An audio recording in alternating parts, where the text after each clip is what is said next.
And what has to be the game of the week in Region 3 5A. Tonight's matchup will feature two teams who are on current winning streaks. The Seminoles are so good, they are nationally ranked in the top 100. Their defense has yet to allow 60 points total all season. Their offense has scored an average of 50 points in the last 4 games. The Tigers have been on a hot streak of late, but the daunting task awaits them. Tonight's challenge is simple. Keep the winning streak going against a team that they have yet to beat in school history. For 12 Oak Stadium in Hampton, Georgia, the Georgia Media Network Services presents high school football. Tonight's matchup features the 6-1 Seminoles of Creekside from Fairburn and the 3-3 Tigers of Mundy's Mill from Jonesboro. Tonight's forecast in Hampton is 65 degrees, partly cloudy. Alongside our director and producer, Dennis Thomas, I am Anthony Harp. However and wherever you're joining us, we thank you for doing so. Looking at the Creekside Seminoles, who are head coached by Maurice Dixon. Now, the football team has been dominant in the last 4 games. And what Coach Dixon finds special about this season's group of young men is that they've been working hard. They have seen this program where they were at its worst. They put in the work, they paid their dues, and now their senior class has been dominating on both sides of the ball at a high level. At this point in the season, is Creekside playoff ready right now? According to Coach Dixon, the team is just trying to get better each and every week. No doubt that they have clearly solidified their slot in making the playoff coming out of the region. However, they're always trying to get better each and every game. As we come down to the final games of the season, final 2 games of the season, rather, it's all about getting better and better and better. As for Mundy's Mill, now they're going up against a team. I mean, look, they are dominant on both sides of the ball. I'm pretty sure we're going to see something spectacular on special teams as well. The Mundy's Mill Tigers, they are head coached by Dwayne Davis, and he wants his team to come into tonight's game not to allow Creekside to play bully ball and just don't get intimidated by the name Creekside, a team that is just dominant in every sense of the word, nationally ranked in the top 60, in the top 60s in the country, and they just want to come out and play their brand of football. Now, Mundy's Mill, they are tied for second in the region. You have to be in the top 4 of the region in order to make the playoffs. So that is what Mundy's Mill is trying to do. They're trying to get that 4th win to solidify their playoff berth. And we will see what happens from there, as both teams have 2 more games after tonight, and we will see what happens from there. Also, other games that is happening throughout the region that we will get on to later on in the game. Woodward Academy, they took on Forest Park. We will touch on that a little later on in the broadcast. Also, other games in Region 5A or Region 3 5A. Drew will be at Jonesboro, and Banneker, they will be at Tri-Cities. So in all likelihood, looking at the standings and what is at stake, this is considered to be the game of the week in the region. A lot is at stakes. A lot is at stake. Both teams are postseason bound. So just trying to jock for a position, at least Mundy's Mill, is going to be very interesting. If I understand correctly, Creekside will take on Woodward Academy as the season finale 2 weeks from now. Should those two teams continue on the current pace that they are, that might be the game of the week throughout the entire Clayton County. So looking forward to that. But with that being said, it is almost game time. It is almost time to shake, rattle, and roll as we have our director and producer. He is a man of many talents behind the scenes. Good evening to you, sir. Good evening and welcome everyone to Georgia Media Network live broadcast, free live broadcast. Make sure you tell a friend to tune in tonight if they had to work or couldn't make the ball game for some reason, whether you in Clayton County or you in Fulton County. We're live. Thank you for watching. All right, the coin toss exchange has already happened. Both teams are ready to run through that thin piece of paper on what is homecoming night for the Monday's Mill Tigers communities. We have both bands in the stands. Light crowd, likely to be a late arriving crowd, but nonetheless, it is going to be shake, rattle, and roll time coming up. We will step aside for a brief timeout. You're listening to the Georgia Media Network Services.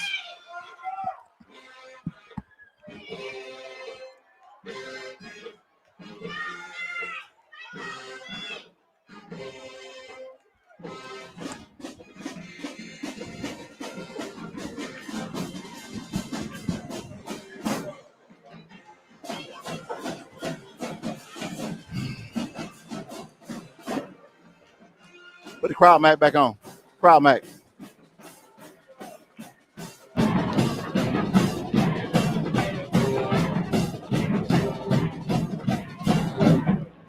Is it on? Is it on? I can't hear it.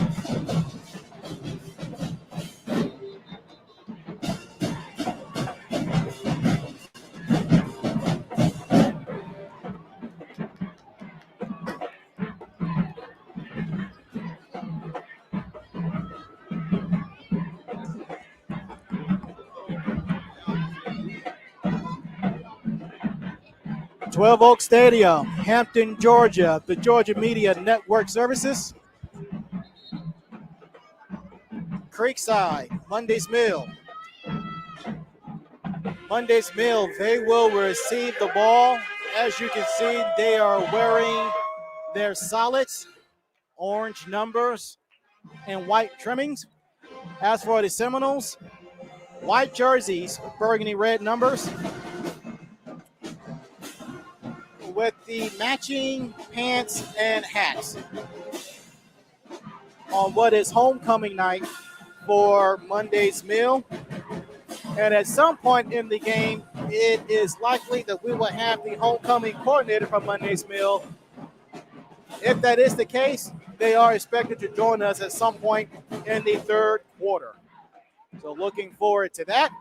Looking forward to this game, and we are underway from Hampton, Georgia. Catch made inside the 15, running their side, crossing the 25, and down he goes there between the hash marks as Monday's Mill is moving from left to right on your monitors.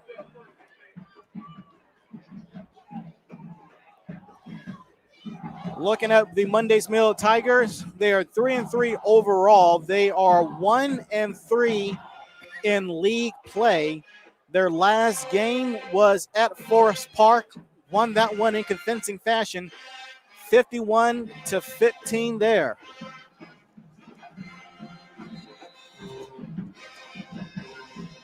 And first play from the line of scrimmage, out of the shotgun, pitch near side, crossing the 25, gets to the 30, he has blockers ahead and tackled just outside the numbers to the near right as the ball carrier is Jarek Gibson. Tonight's starting quarterback for the Tigers is Donovan Morton. Coach Davis believes that Morton gives them a better variety of a versatile attack and just better off just having the offense flow from end zone to end zone. As the second play of the game is intercepted at the 35. The ball came out at the end. Creekside recovered anyway. And that's how the cookie crumbles there. And already to start things off, we have ourselves a INT.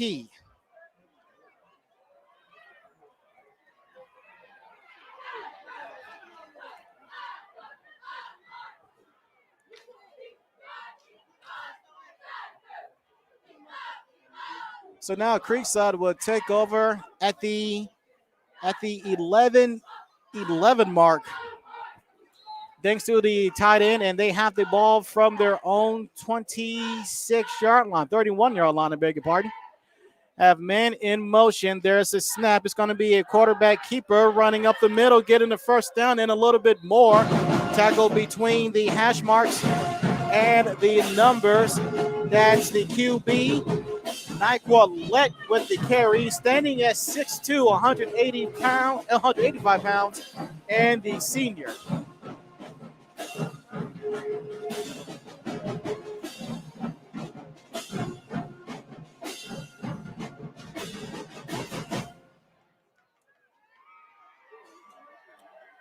So first down from the line of scrimmage for Creekside on Monday's Mill side of the field as they move from right to left.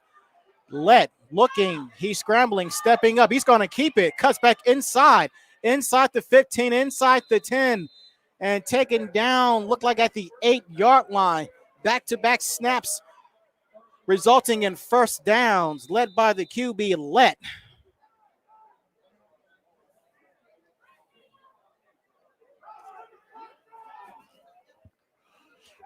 Creekside, they are 6-1 overall, 0-4 in league playing out of Fairburn, Georgia. The next up is a quarterback keeper, lowers the shoulder, enters the end zone for 6 for a touchdown, pending the flag. It was a fake handoff to the running back, Kamari Davis. Let got in the end zone, and we have a flag towards the line of scrimmage.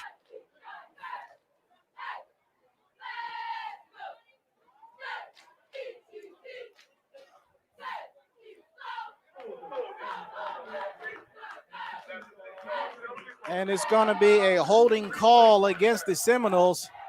They're going to back that up. However and wherever you're joining us, we thank you for doing so.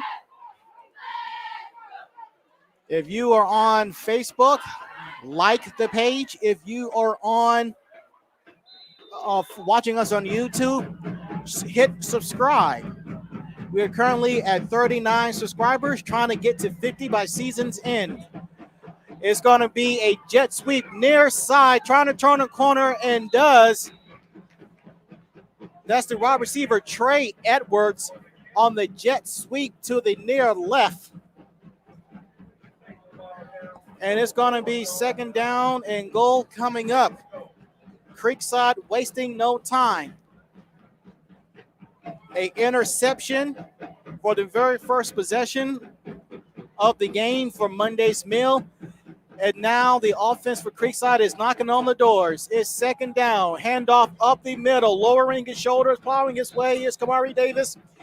And the 5'6" senior got closer to the goal line. He is down at the 2. Creekside going no huddle. Let out of the pistol. Snap. Play fake. Let will enter the end zone for 6 untouched from 2 yards out.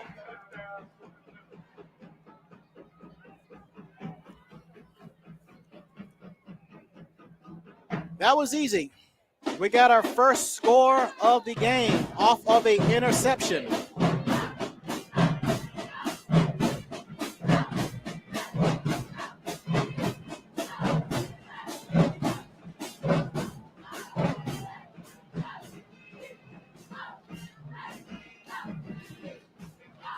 And Creekside look like they're going to go for the 2-point conversion, and they will. The snap bobbled in the end zone for an incomplete.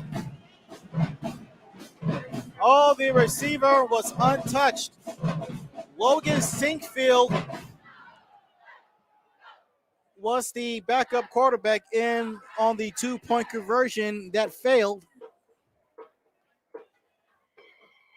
8:52 remaining in the first quarter from 12 Oak Stadium. It is 6-0 Creekside over Monday's Mill.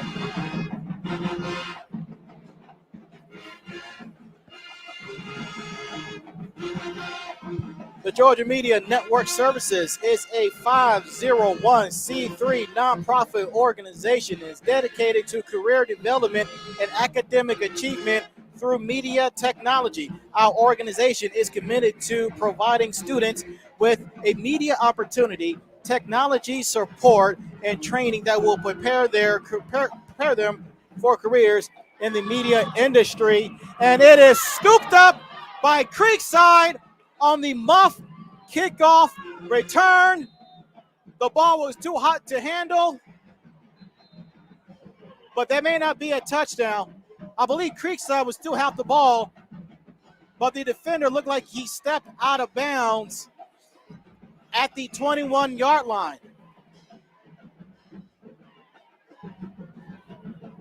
So perhaps this is what Dwayne Davis, head coach for the Tigers, was talking about, preparing his team to not let Creekside play bully ball, and it looked like that's what we're seeing at the early stages of this game, as they will get back-to-back possessions inside Monday's Mill territory. 8:48 remaining in the first quarter, already up 6-0, looking to put more points on the board very quickly.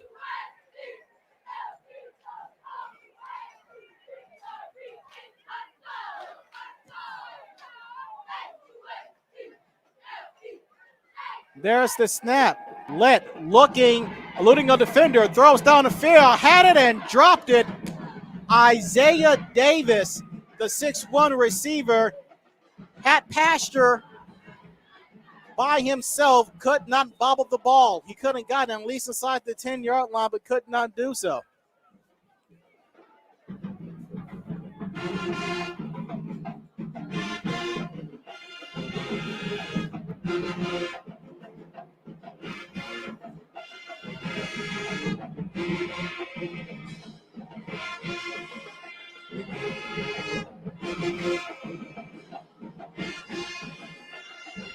And it's going to be another run up the middle, positive yardage gain there.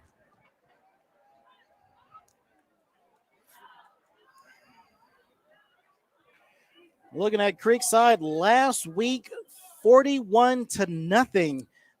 They got the win over Banneker.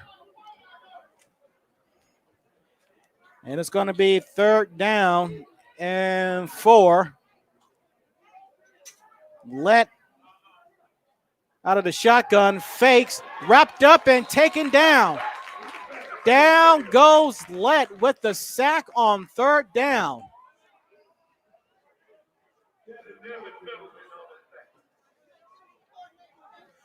That was Devon Middleton, the 6 feet tall defensive end, as both his mother and father is in attendance. Very proud to see their baby boy with the sack. That's the good news. The bad news is Creekside, they're going to go for it. That was about a loss of 3. Let is looking at his far sideline, and a timeout is called. Creekside calling their first timeout of the game. 7:28 remaining, first quarter.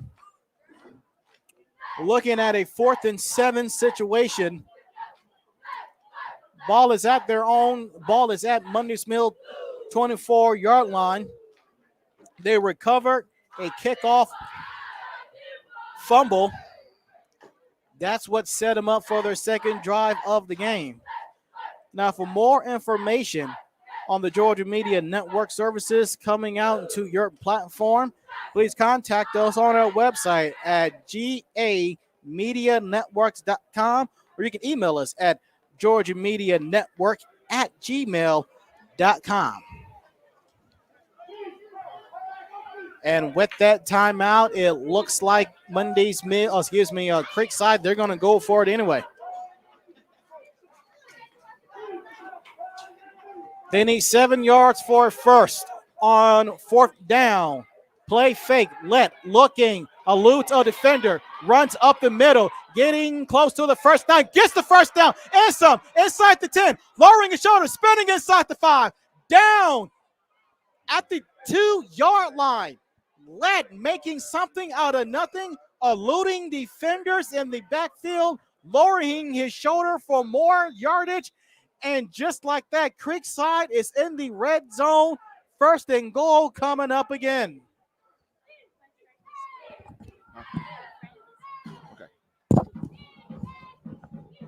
Creekside are going to go no huddle.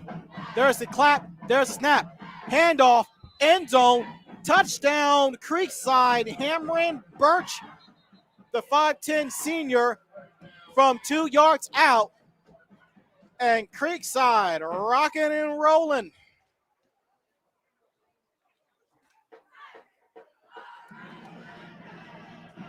Back-to-back possessions for Creekside results in a touchdown.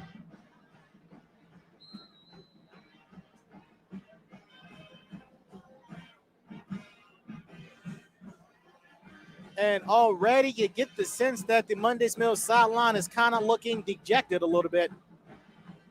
The 2-point conversion for Creekside is good. Cameron Birch with the 2-point conversion. And just like that, it is 14-0 Creekside.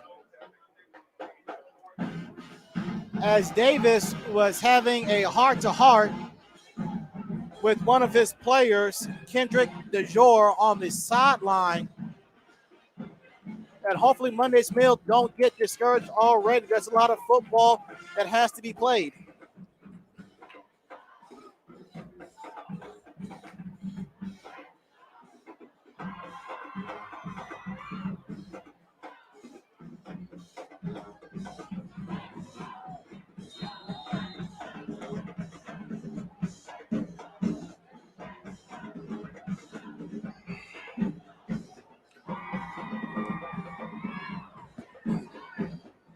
Monday's Mill will get the ball back.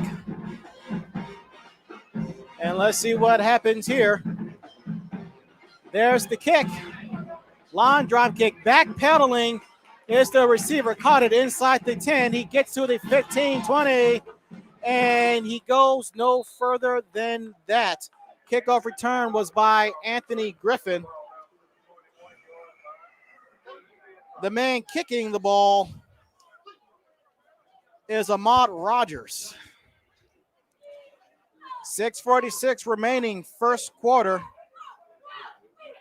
14-0 is our score for 12 Oak Stadium in Hampton, Georgia.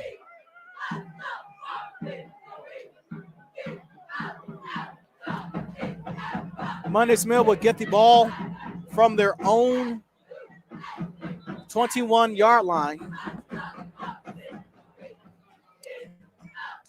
As again, Monday's Mill is moving from left to right on your screen. And Creekside trying to make sure they have the proper personnel on the field.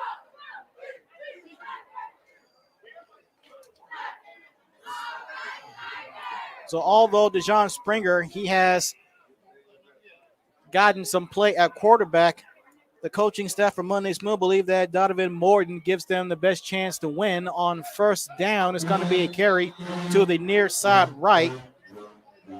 Jarek Gibson on the carry.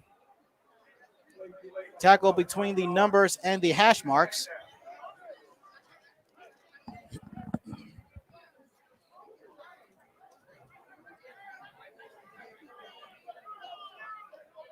Tigers, they go no huddle. There's the snap out of the shotgun. There goes the rush. Throws complete at the 20 is Gibson. He slips. The knee is down. That means the play is over. He tackled himself, I guess. He could have got more yardage, but he slipped on his own footing. So now it is going to be 3rd down and 9. You have to get it to the 31 for first down. The ball is to the near right hash. Moten Morton, out of the shotgun. There's the snap. There comes the rush. Down goes Morton.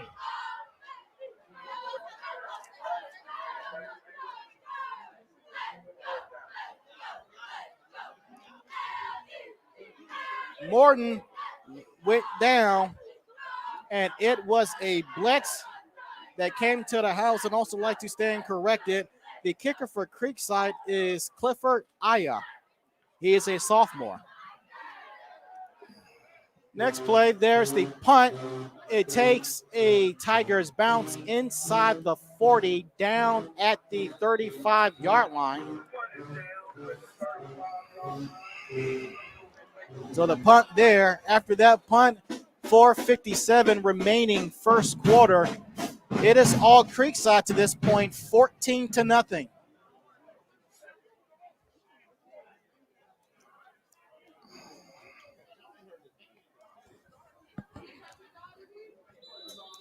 Now, this is the first possession where Creekside will take over from their own side of the field. They will do so at the 35-yard line. Ball is to the near left hash as Creekside is moving from right to left on your screen.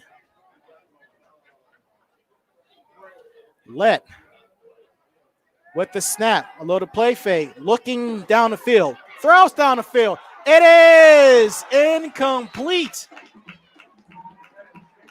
Tag team coverage by the Tigers secondary.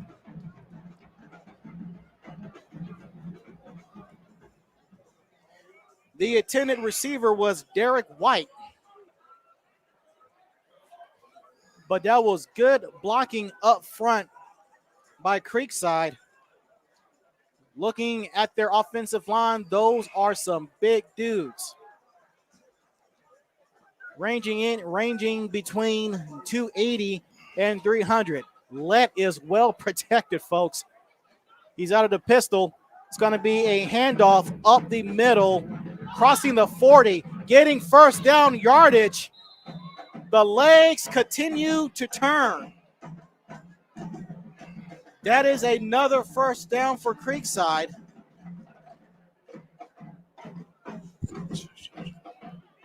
As Monday's Mill, they were fully aware that a team like Creekside is a big challenge, and it's a daunting task. So first down, ball at the 48-yard line. Ben in motion, snap out of the pistol. It's going to be another run up the middle, crossing the 50, down at the 45-yard line of Monday's Mill. Back-to-back rushes get you at least 5 yards or more, if that.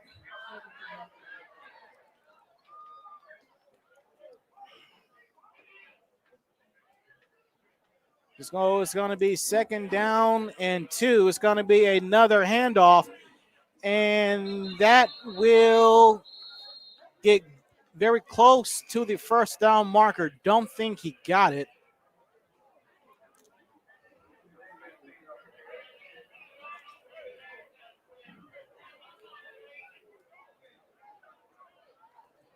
And they look like they did get it. Yeah, Creekside got it. So it's going to be first down. And Creekside is going no huddle.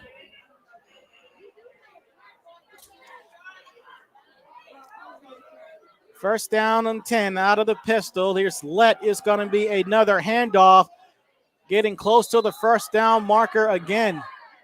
So clearly Creekside is under the philosophy of if it's not broke, don't fix it. Simply running the ball right down Monday's Mill's throat. That's a gain of 9. Second down and 1 coming up. Ball is just inside the right hash. Have a man in motion. Let looking to throw near side, complete at the 30, turns upfield and gets triple team tackled. But got enough for the first down. The ball comes free into the hands of Monday's Mill, but the ref said that the play was already dead. Perhaps Monday's Mill got a case.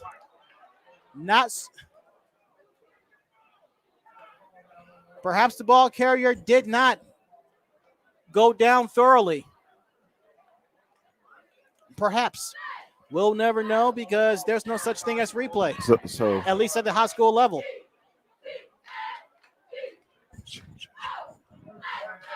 But nonetheless, it's another first down for Creekside, though.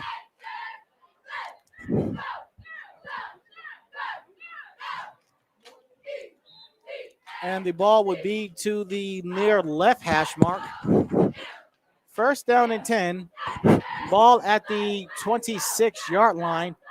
Let with the snap is a pitch far side, running up the middle, crossing the 20, and doesn't get a whole lot there.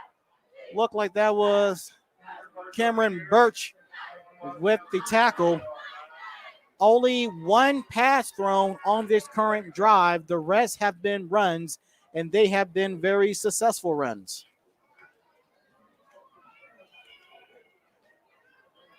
No huddle offense for Creekside. First down and 10 out of the pistol. Let. Snap, handoff, running up the middle. Running full steam ahead was Lorenzo York. Looked like he got just enough for a first down.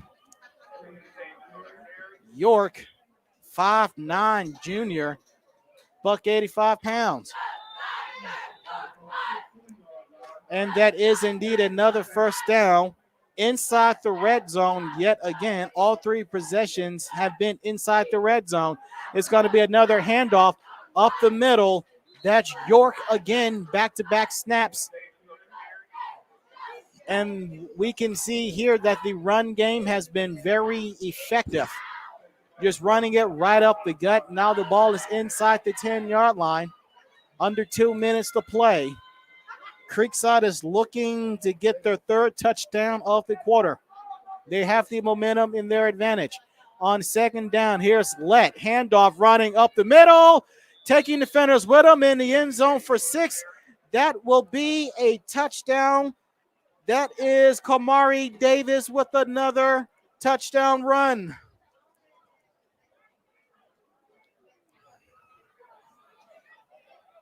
And it is like you're in a library quiet on this Monday's Mill sideline, or Monday's Mill side of the bleachers. And they have the most crowd. Creekside look like they're going to go for another 2-point conversion. There's the snap rolling out far side. It looks like he's going to keep it. Stepping his way into the end zone for 6 is Logan Sinkfield for another 2-point conversion. So you got to ask yourself, as it is now 22-0 in favor of Creekside, is there something wrong with the field goal unit? Or is Creekside are just feeling themselves in that weighing to where they believe that they can score even a 2-point conversion every time they have the ball? Or translation, is Creekside trolling?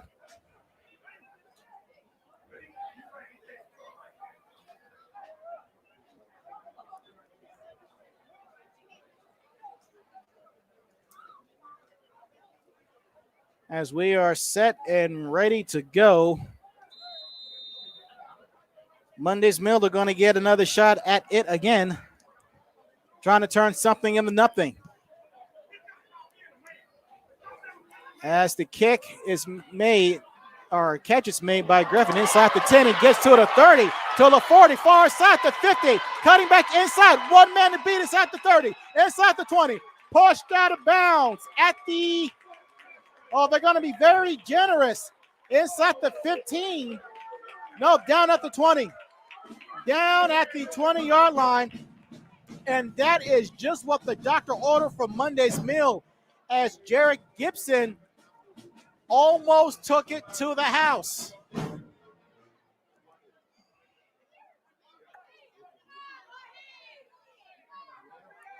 And for the first quarter, this is the best field position Monday's Mill has started their possession with inside Creekside's territory. Ball is at the 20-yard line. Excellent run by Jarrett Gibson. And now we get a look at this Creekside's defense and see what they can do. They've only allowed one touchdown in the last 4 games. On first down is Gibson turning the corner, running up the middle inside the 10, getting the first down between the numbers and the hash marks to the far left side of the field. That is a first down for Monday's Mill, their first of the game. As we are under a minute to play, as the Tigers are inside the red zone for the first time this evening. They're down 22 points. First down. And that run, it went backwards. That Creekside front line was having none of that. Ruled as a no carry. 15 seconds to play. As we believe that ball carrier was Jalen Cooper. Under 10 seconds to play, and that will be the final snap of the first quarter from 12 Oak Stadium in Hampton, Georgia. 22-0, Creekside Seminoles over the Monday's Mills Tiger right here on the Georgia Media Network services.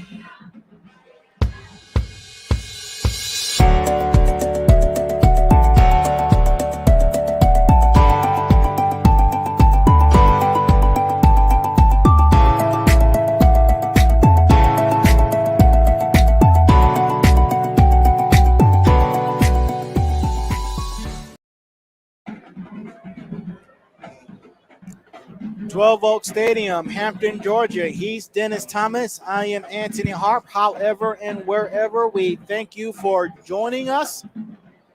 First quarter already in the books.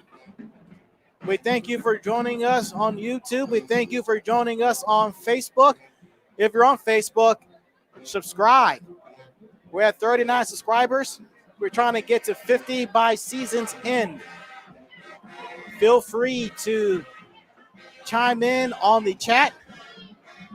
Just keep it clean, as this is a children's programming we have before you, as both sides flip to the other side of the field.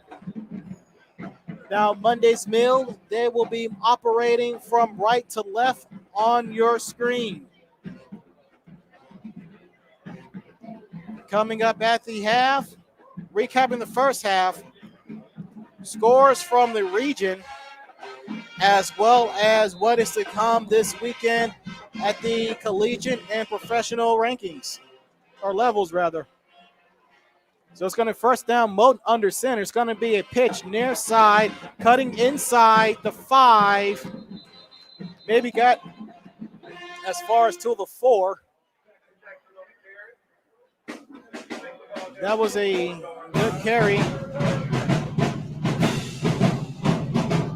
It's going to be third down and short coming up. Ball is at the 4-yard line, it looks like.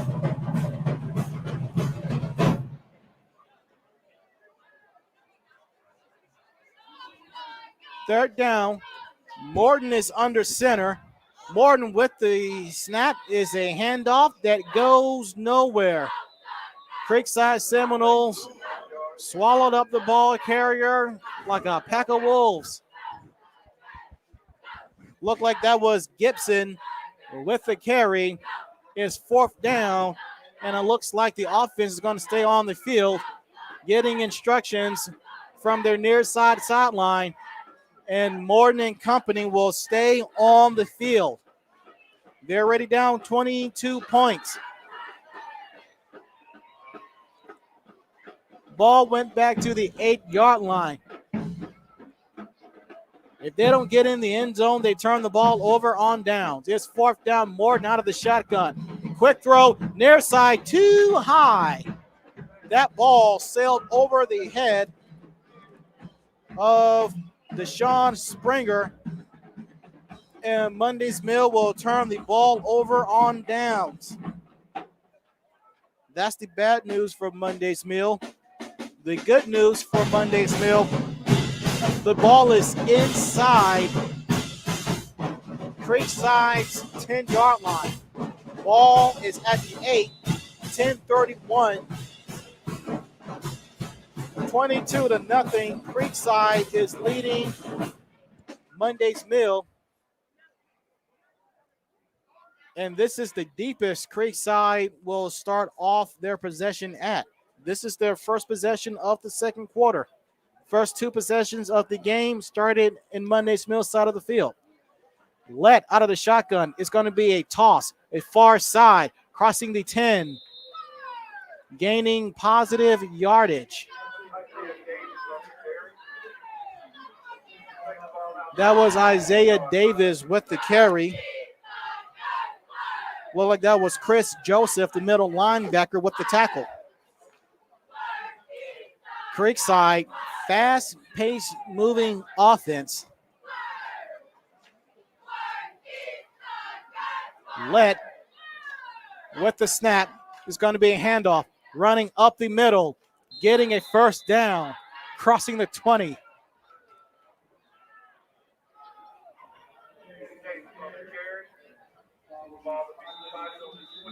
That was Kamari Davis with another run. Creekside going no huddle. The running game has been very potent for Creekside thus far. And it's going to be Let with the keeper crossing the 30, near side of 40, the 50, a blocker ahead. He's at the 30, and he will run down the sideline into the end zone for 6 for a touchdown as Isaiah Davis was running with him. And I spoke too soon. He is down. He stepped out of bounds inside the 35-yard line. Perhaps the sideline is what saved Monday's Mill.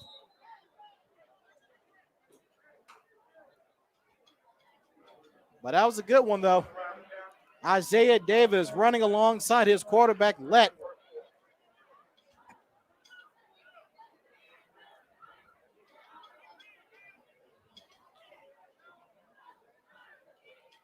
As it's going to be a first down and 10, it's going to be a handoff to Davis. Davis crossing inside the 30-yard line.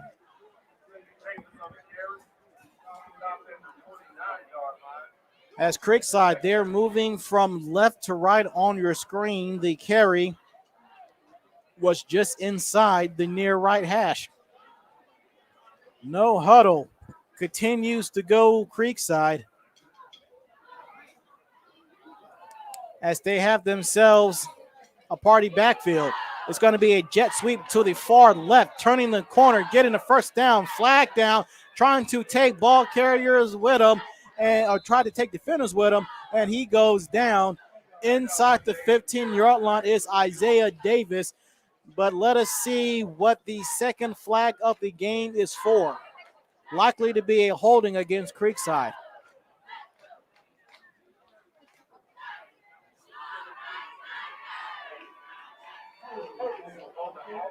It is holding against Creekside. They're up 22-0. And the two penalties that have been issued out have been to Creekside.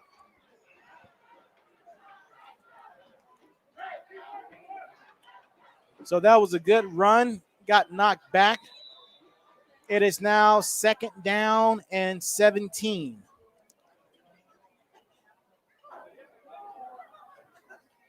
Let has a lot of company in the backfield. You have Davis in motion. Let looking down the field, stepping up, trying to run. He gets tackled from behind. Let with the quarterback keeper. That was Kendrick DeJour with the tackle. So it is going to be third down and look like 9 coming up. The ball is on the far left hash. Let is getting instructions from his head coach, Maurice Dixon. Third down, shotgun formation, 3-yard receiver set to the near right. There's the snap. Here comes the outside rush. Let throws down the field. That is incomplete through the hands of Trey Edwards. And it's going to be 4th down. Not quite sure what the situation is with the field goal kicking and the punting, but nonetheless, Creekside offense is going to stay on the field. They're trying to get it all. 4th down and 9. The ball has to get to the 27 for 1st down. Have a man in motion. That's Birch. There's the snap. There goes the rush. Throws far side on the slant. That's complete. Running up the middle, getting the 1st down. Looking for blockers. Trying to turn the corner to the far side. Inside the 10. Try to get to the pylon, and he will be ruled down at the 1-yard line. Like he hit the pylon to me. That was an excellent sweep. No, excuse me. That was an excellent catch from Trey Edwards, who dropped the 3rd down pass, makes up for it, catching it on 1st down and getting the Seminoles inside the red zone. Yet again, the ball is at the 1-yard line. Pistol formation. There's the snap. There's the handoff. Davis enters the end zone yet again for 6.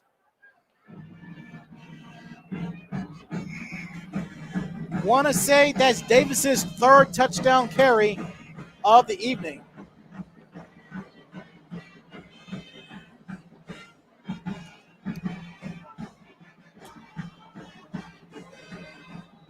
And Creekside is playing this football game in real life like you would play on Madden. You don't kick no field goals. You don't punt. You go for it until you no longer have the ball. Now they're going to go for a PAT. Now that I said that, I didn't say that. I don't know if they're listening to the game down on the sideline. If you are, what's up? But they're going to go for the extra point. There's the snap. There's the kick. Line drive kick. It splits the sticks.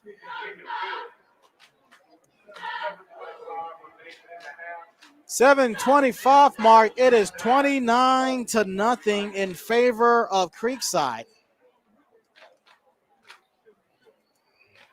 Unable to make the big game, have family and friends out of state, or just got to work late? Well, we have a solution for you.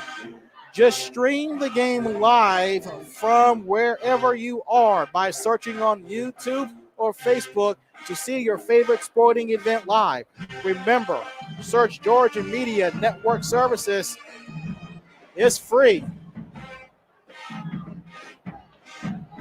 As the band is playing what is the theme song for Creekside in this game. Best believe the Seminoles have been knucking and bucking all first half as they put a 29-piece up on the scoreboard. But there's still a lot of football left to be played.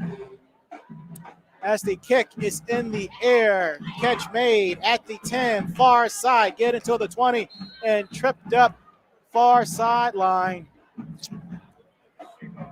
Running clock, baby, second half. Looked like that was DeAndre Jones there with the with the return.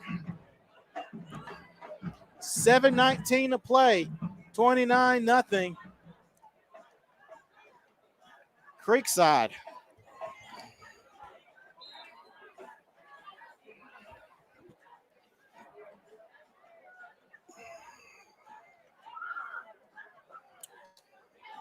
So Creekside will get the ball from their 24. Morton dump pass, and it is dropped in the flat. Throwing to the far right. Incomplete pass there.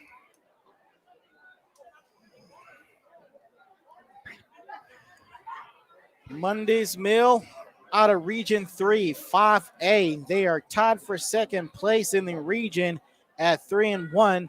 Coming into tonight's game.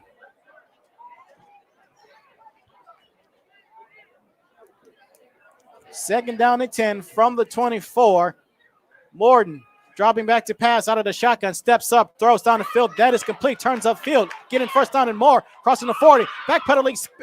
Getting as much yardage as possible is Anthony Griffin, the 6 feet tall senior, getting the first down.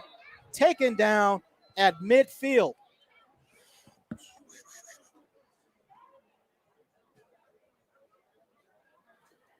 As Creekside will go no huddle. Adjustments are being made.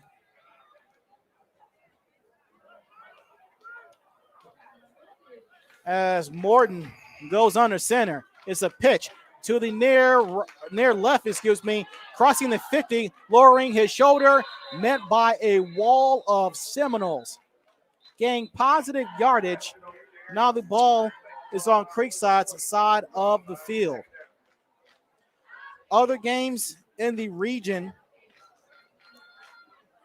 of Region 3, 5A, Thursday night football for you last night in the region. It was Woodward Academy all over Creekside, 48-0. Woodward, they advanced to 7-0. Forest Park, they fall to 2-5. On second down, handoff up the middle, Morton from the center, under the center. Looked like got back to the line of scrimmage, if that.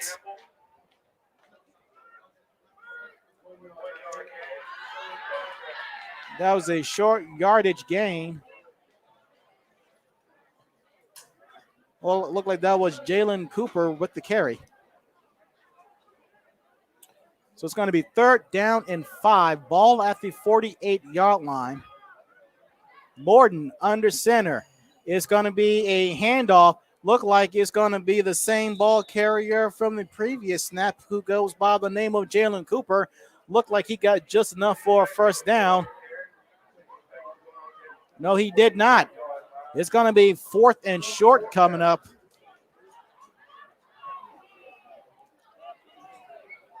As we approach the 5-minute mark from 12 Oak Stadium in Hampton, Georgia. Monday's Mill's going to go for it. At this point, I don't think they have a choice. They're under center. Handoff. Cooper, back-to-back snaps, resulting in a first down, a much-needed first down. As we approach halftime, as it is homecoming, look like going to get ready for the homecoming festivities. Already had the ladies. They already showed out in their fabulous dresses. Looking forward to the half.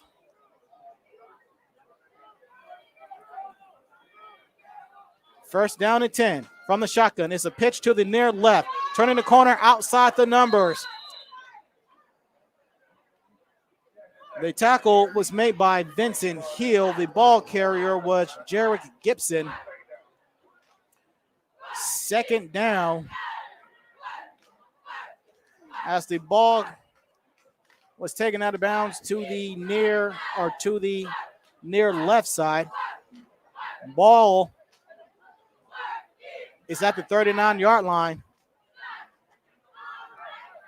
As more instructions are given now to the side from the sideline of Monday's Mill. As we approach 4 minutes to play, it's a Wildcat. It's Springer trying to turn the corner, far side, turning the corner, getting the first down, crossing the 30. That was DeJon Springer, the other quarterback. He gets the first down by way of the legs. Other games in the region that's happening this week. Drew is 1-5. They are at Jonesboro, who is 5-2, and Banneker, they are 2-5. They are at Tri-Cities, who is 1-5. So the situation in that ball game is don't get your 6th loss of the season. By Lovejoy. It's going to be first down from the 28. Springer in the pocket. He's being rushed. He hit as he throws. He threw to the far left. That is incomplete. The intended receiver was Anthony Griffin.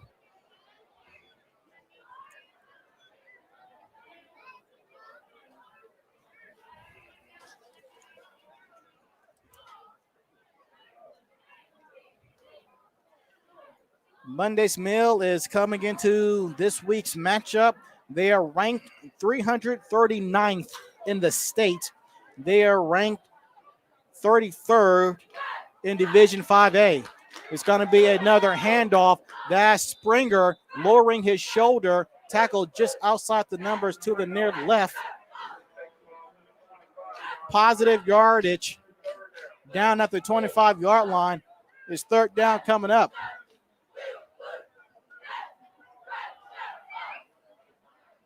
Monday's Mill, this season they've scored 140 points. They have allowed 181 points. That's coming into tonight's game. It's going to be third down. Springer is taking the snap. He's looking, dump in the flat. That's complete to Gibson, getting the first down and more, crossing the 20, try to get more yardage, and he does not. But nonetheless, he gets the first down. Short pass led to a first down that moves the sticks. And Monday's Mill is inside the red zone as we're under 3 minutes to play. No huddle. Springer with the snap from the shotgun. Stiff arming, trying to turn a corner. Wrapped up and taken down in the backfield.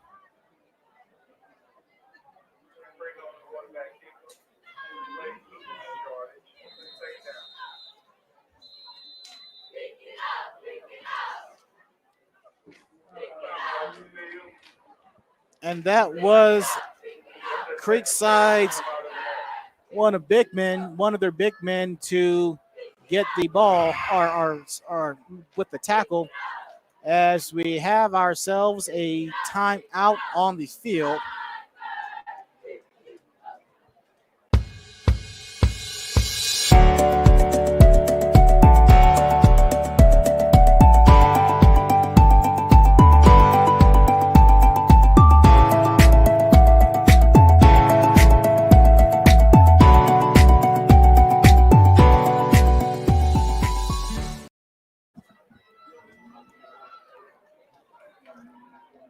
Welcome back to 12 Oak Stadium, Georgia Media Network Services.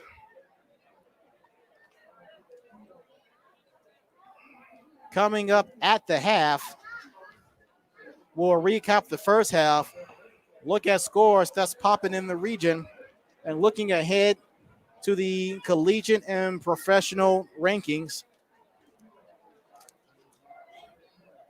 As it looks like it could be deja vu all over again for one team, while another team at the collegiate level, they're still ranked number 1 in the country. On second down, Springer under heavy pressure throws the ball away, rolling out to the far right. That is incomplete. That was an all-out blitz for Creekside. Now it's going to be third down and long coming up. 2 minutes, 4 seconds, third quarter.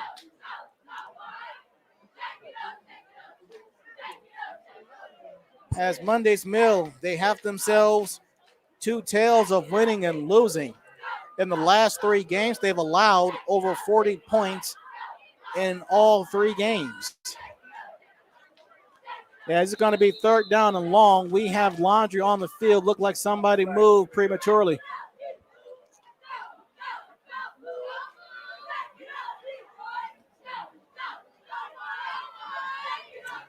Encroachment against Creekside.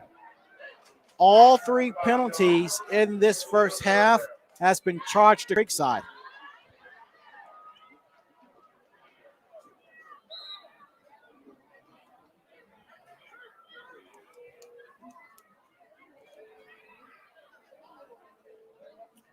So now that moves the ball in favor of Monday's Mill, but they still have a long third down ahead of them. Springer out of the shotgun. It's going to be a run up the middle for Gibson, who was met immediately by Vincent Hill among others.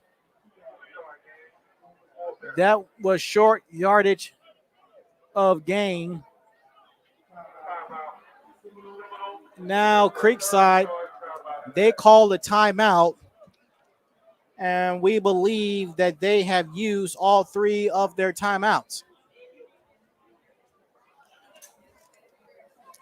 Georgia Media Network Services Incorporation is a 501c3 nonprofit organization, is dedicated to career development and academic achievement through media technology. Our organization is committed to providing students with a media opportunity, technology support, and training that will prepare them for careers in the media industry. For more information on Georgia Media Network Services, please contact us. You can do so by the web at gamedianetworks.com, or you can email us at georgiamedianetwork@gmail.com. Again, he's Dennis Thomas. I'm Anthony Harp from 12 Oak Stadium in Hampton, Georgia. All Creekside 29-0. 1 minute, 58 seconds remaining in the half. Look at that moment. However and wherever, we thank you for joining us, whether it be by way of Facebook or it will be by way of YouTube. We'd like for you to like the page on Facebook and subscribe to the YouTube page. On 4th down, Springer throws over the middle. That is caught. Goal line. Touchdown. Monday's Mill Tigers. Deshaun Springer to Antonio Johnson, the junior. And Monday's Mill gets on the scoreboard late second quarter. And it is a very nice turnout in favor of Monday's Mill. They have showed up on what is homecoming night. The PAT is up and it is good. About 6 minutes of game clock went by. 1:51 remaining, 29-7. Creekside, Monday's Mill, they get a touchdown pass on 4th and long. Check this out.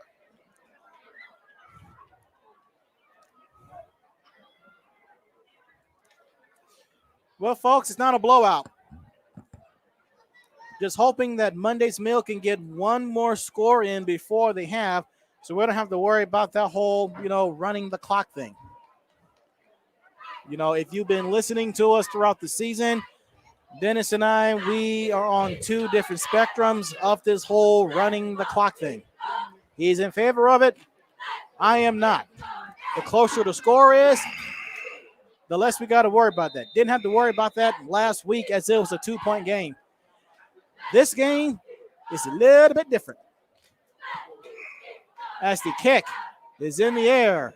Caught at the 12, 15, 20, 25, 30. Running near side, eluding a defender. Crossing the 40, flag down. Taking defenders with him. That's Trey Edwards. As the kick was by Alex Nunez. Let's see what the penalty is for it.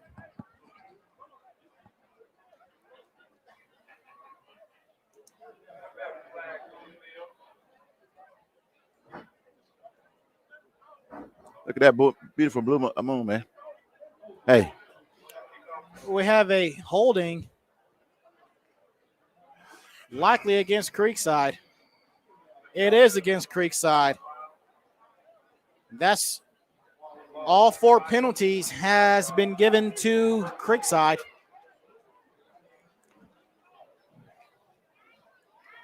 But they're up 22 points. They get the ball back. 1:41 remaining in the half. But they don't have any more timeouts remaining. Monday's Mill have all 3 of their timeouts still intact. Let with the snap. Here comes the outside rush. Let stepping up in the pocket. Throws the long bomb down the field. That will be incomplete. Trey Edwards was the intended receiver. On the coverage was Anthony Griffin, the senior. Senior versus senior in that matchup.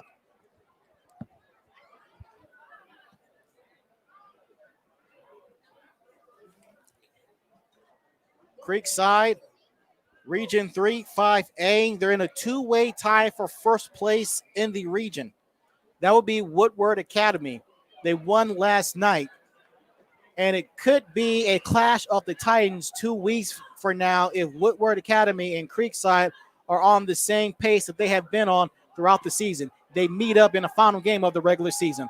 On second down, Let throws the long bomb. That is incomplete to the far left side of the field. The intended receiver was Lorenzo York. It's going to be third down and long coming up.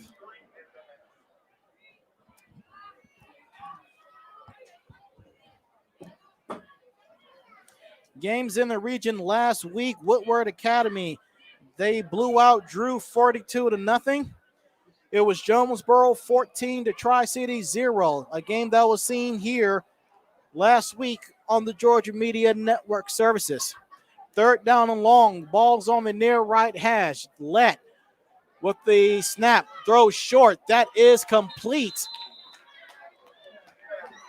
And perhaps a little bit of words were exchanged. The catch was made by Derek White.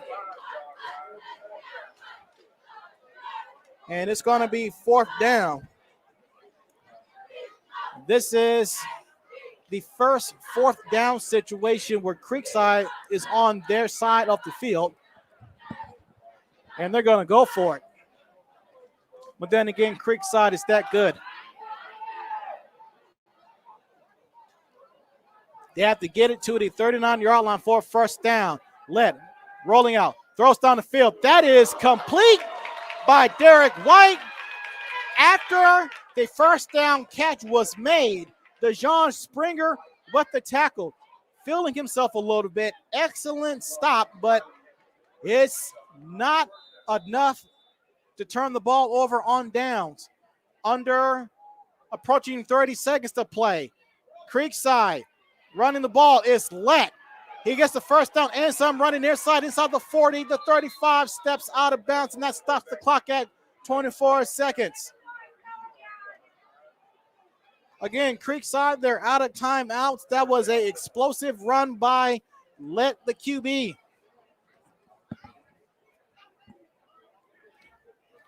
"24 seconds.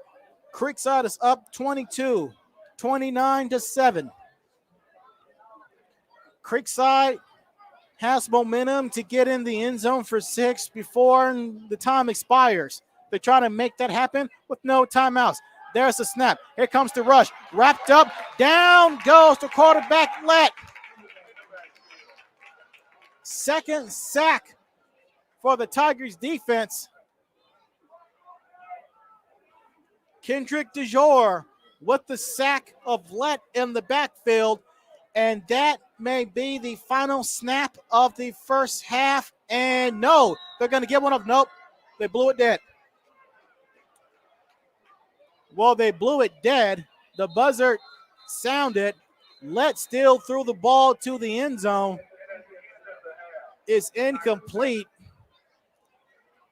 The horn sound, but it looked like indeed they got Creekside was able to get the snap off in time. And we have a flag on the field now, a very late flag on the field as Monday's Mill is heading towards the locker room. All kinds of extracurricular is happening. It looked like Creekside did get that ball off as the buzzer sound. Under 5 seconds, though. Have a late flag on the field, and both teams are heading towards the sideline. In the meantime, Maurice Dixon is trying to get an explanation for something.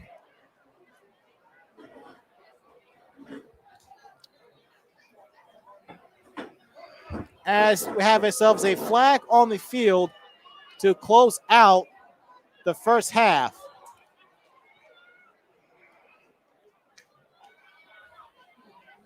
And the refs and Dixon are still having a conversation. Now, wait a minute now.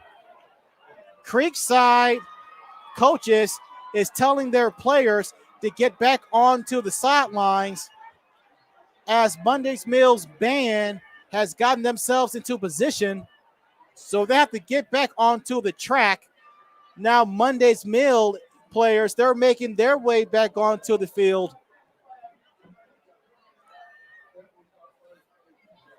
What a weird way to end the first half. Very curious to see what the explanation is behind this. I got to tune in on that one. I mean, the clock shows double zeros, and both teams had left the field and went into the locker room. And after the conversation with the officials with Creekside, I don't know. The horn blew, but the whistle didn't blow. They ran the last play. The pass was incomplete. I believe they did get the playoff in time as the sound buzzed, because they did but the ball was snapped under 5 seconds. Right, but the pass was incomplete. So what difference does it make? Even though they got the playoff. Well, that was a very, very late flag to show up last second. After the time was out. We'll see what the officials call on that. It looks like the penalty was against Creekside, so they're backing them up. They're going to give them probably one more play. Or just take a knee. If you're Monday's Mill, you want this half to end.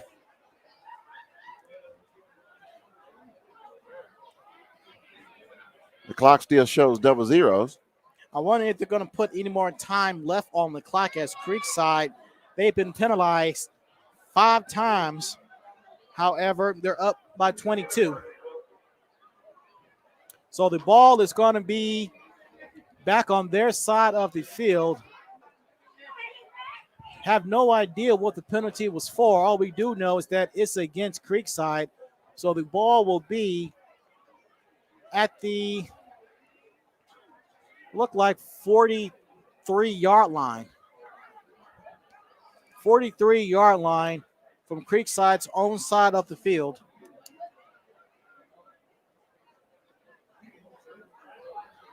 And this is something you don't see very often.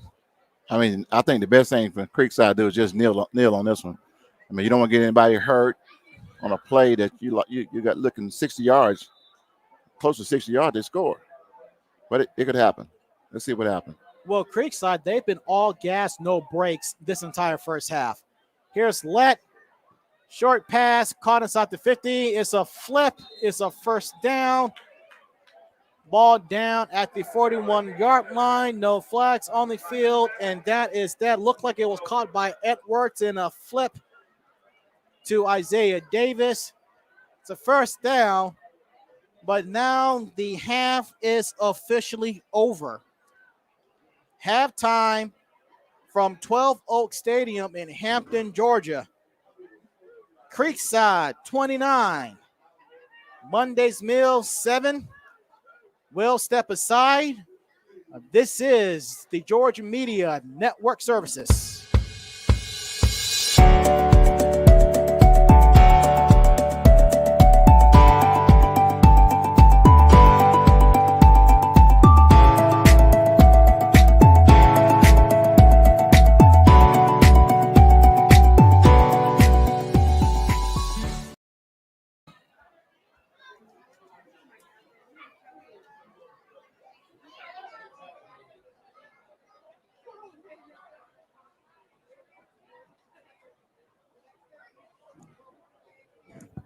Of course, we got the halftime show coming up. Monday's Meal Band appears to be coming back onto the field after that last play of the halftime.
12 Oak Stadium in Hampton, Georgia at the half, 29-7 in favor of the visiting Creekside Seminoles.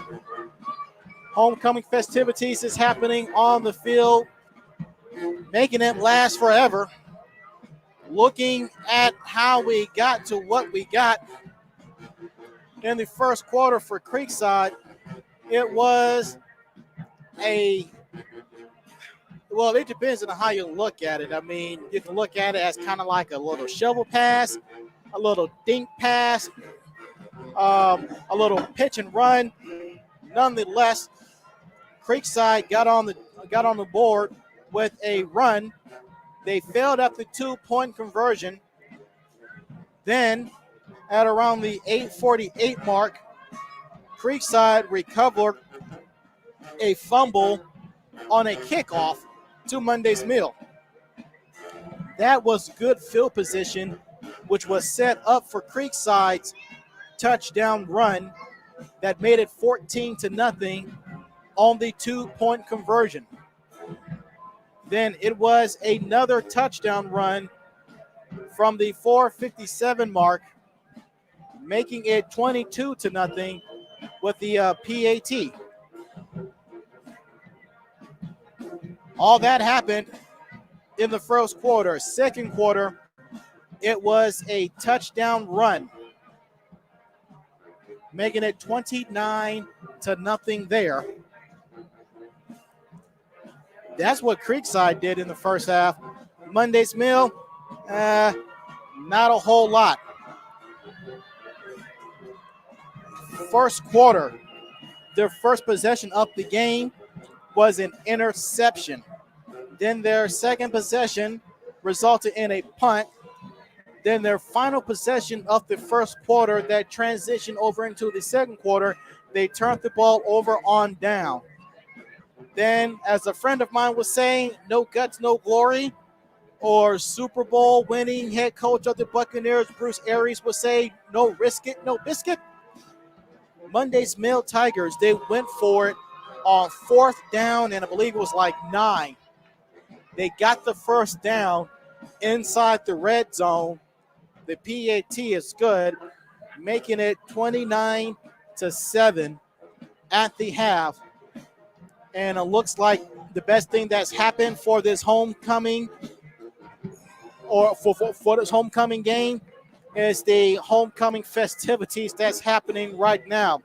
The Tigers on the football field, they just have not been able to get much going. Creekside, they have been effective on offense. They have been effective on defense. They have been effective in managing the clock. In all likelihood, if you maintain possession of the ball the most, it is very likely that you win the game. And well, at least Creekside, they won the game. They won the first half. So that is that. And they have their Monday's Mill. They have themselves a tall task ahead of them. They're just trying to get to that fourth win in the region. They have a daunting task going up against a Creekside team that had just been absolutely successful at everything that they have done on the football field. 29-7 is our score. Halftime from 12 Oak Stadium in Hampton, Georgia, on the Georgia Media Network Services. It is all Creekside as the seniors, they are being honored and acknowledged at the half. We'll step aside. Halftime festivities will continue with homecoming. When we come back, we'll get into the collegiate and the pros as to what's going to go down this weekend, as well as score updates that is in relation to games in Region 3 5A. This is the Georgia Media Network Services.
I got more people watching now than there was during the ball game.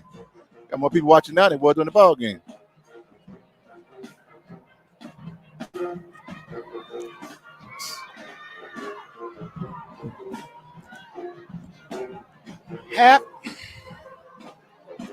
Halftime, 12 Oak Stadium in Hampton, Georgia. Georgia Media Network Services as the homecoming court has almost reached its end. Scores pertaining to Region 5A, Region 3, 5A. Drew, they are trailing Jonesboro 13-0. The other game is Banneker and Tri-Cities. Both teams are trying to avoid their sixth loss of the season. Banneker has 2 wins. Tri-Cities has 1. Now for the collegiate and the professional rankings. Morehouse, they had a game. They had their homecoming festivities to take place last Saturday. They beat Fort Valley 51-3. Their next game would be at Benedict. Clark Atlanta, they lost at Savannah State 49-14. Their next game will be at Fort Valley. Georgia Tech, they had a bye last week. Their last game, they beat Duke 31-27. Their next game will be at Virginia. Number 1 Georgia, they had a bye this week they will have a bye. They beat number 11 Kentucky from a week ago 30-13. Their next game will be in Jacksonville for what is known as the cocktail party against Florida. And Kennesaw State, they won their last 2 games, including a 14-0 win against North Carolina State at home. Kennesaw State might have won the game, but I'm pretty sure the blue and gold machine won the halftime. Next game for the Owls, they will be at Campbell. Georgia State, they had a bye as well.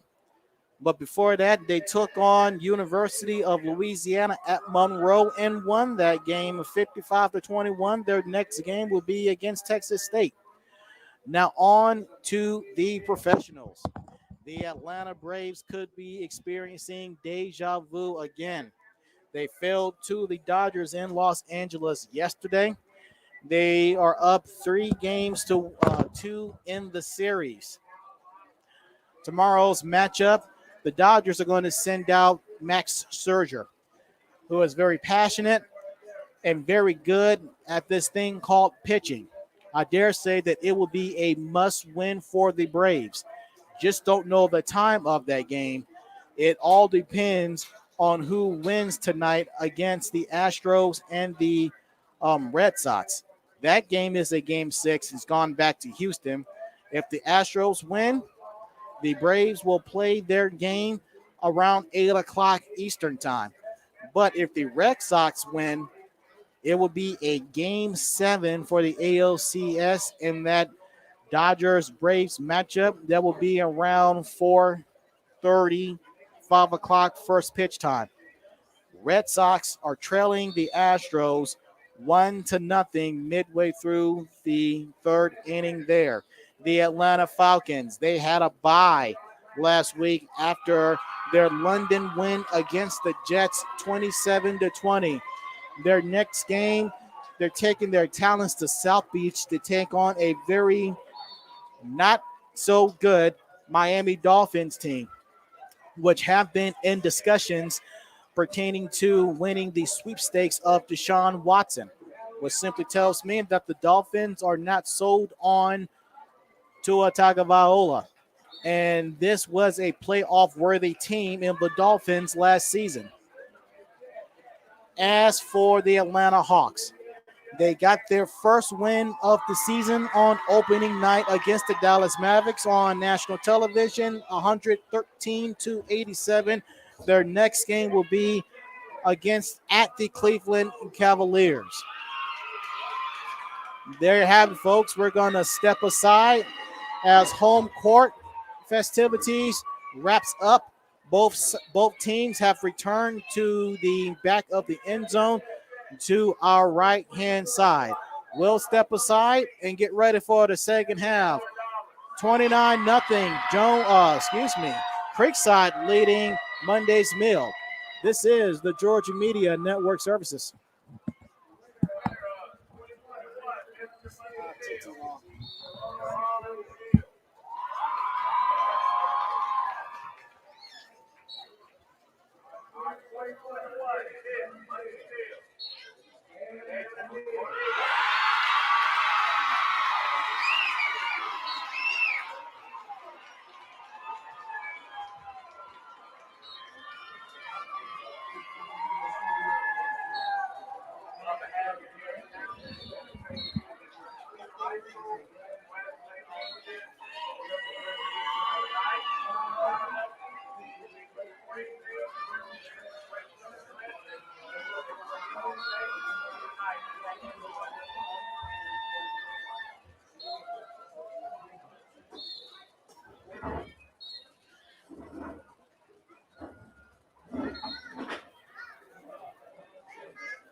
Halftime is just about over. As congratulations to the homecoming queen. Not quite sure who she is. I just know that one, she's graduating. Two, she was looking very lovely in the all-white dress. And congratulations to the football team's very own Tyron Beal, as he was the homecoming queen. Turn that mic on. He has business to handle on the football field in terms of helping his team. As halftime is wrapping up, as Monday's Mills band is making their way back to the bleachers, as Creekside's band is going to give us a little something from the bleachers. So now, as we get set for the second half, our director and producer, Dennis Thomas, can stop and catch his breath. Dennis, what were your thoughts on the first half? The man is hard at work. We'll just say that it's good, and let's play ball. That's usually what he says after every comment. Let's just play ball. And that is what we are about to do. As Creekside, they will get the ball back to start off the second half after two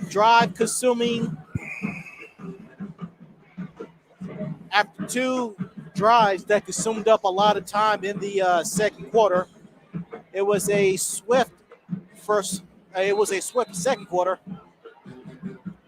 Creekside will get the ball to start off the second half. And Nunez with the short kick. Catch made inside the 20 from the 18, crossing the 30, 35. That was Lorenzo York on the carry, running far side. As Creekside, they are moving from left to right on your screen.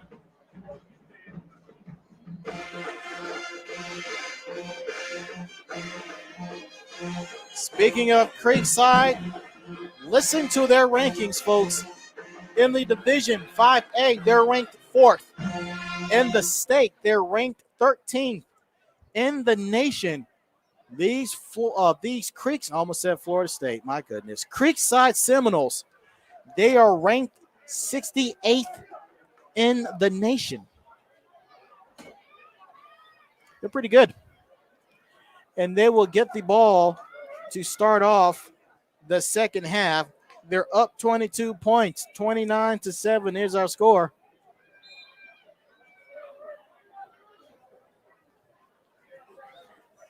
Shotgun formation. There's the snap. It's going to be another handoff running up the middle, crossing the 40 and fighting for more yardage.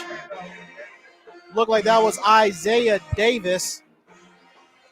He was met by Donovan Middleton, among others, on the carry, or with the tackle, rather. Creekside is going to do what they did in the first half, just run the ball. They've been very effective with that, and go no huddle. 4 wide receivers to the far left side of the field. On second and short, fake pump is wrapped up, and he will be, well, he didn't go down. The play is ruled dead. That's a sack for Monday's Mill.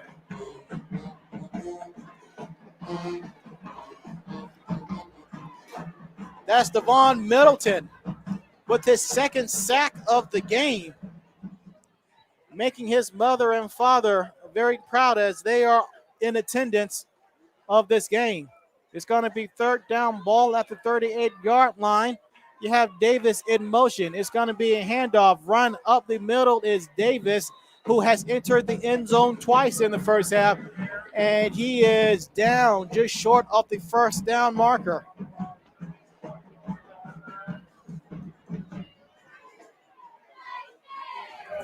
It's going to be 4th down and 1. Creekside, forget punting. They're going to go for it. Davis in motion. Snap. Handoff. Lower the shoulder. Getting the first down is Davis and a little extra.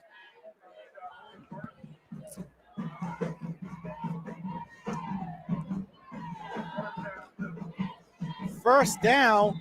Ball is at the 48-yard line, just under the left side image of the book of the logo at midfield. Davis in motion again, moving to the left. There's a snap. There's going to be a handoff. Running up the middle is Davis, getting another first down, tackled just inside the right hash mark.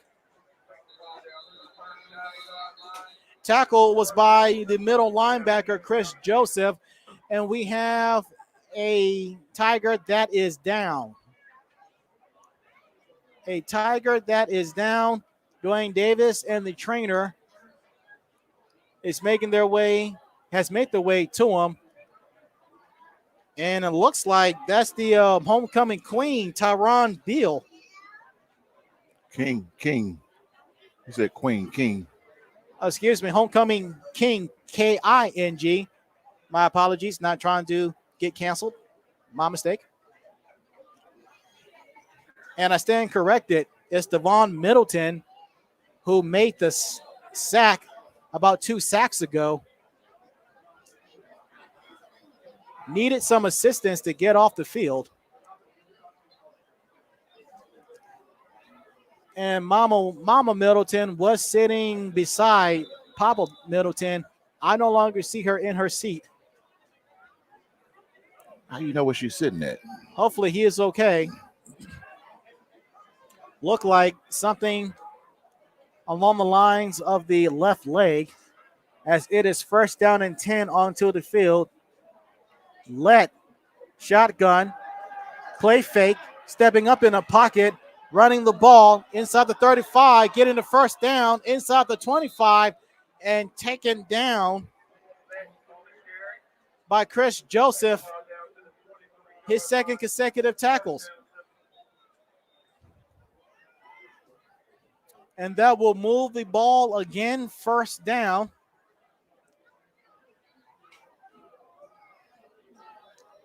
Creekside going no huddle. That's been their MO.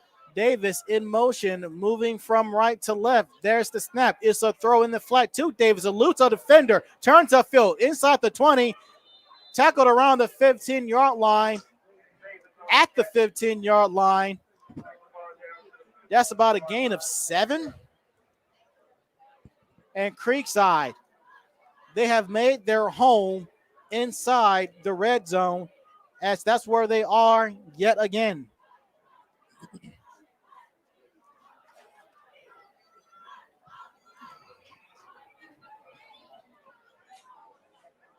Man in motion, that's Davis, moves from right to left. There's the snap. It's Davis running up the middle. Enter the end zone for 6. Touchdown, Creekside Seminoles. Ran right up the middle, practically untouched. And I think Dennis may get his wish of doing the whole running the clock thing.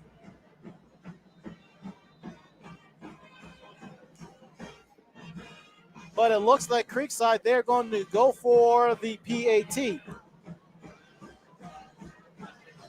Their first 2 touchdown scores, they tried to go for the 2-point conversion. They went 1 for 1. The snap, the hold, the line drive kick is good.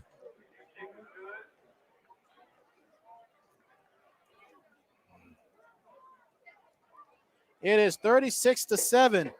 Creekside leading Mundy's Mill on Mundy's Mill's homecoming.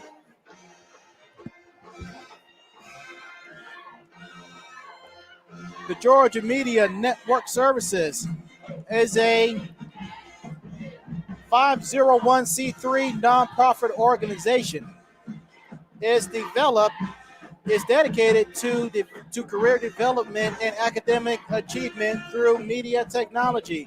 Our organization is committed to providing students with a media opportunity, technology support, and training that will prepare them for careers in the media industry.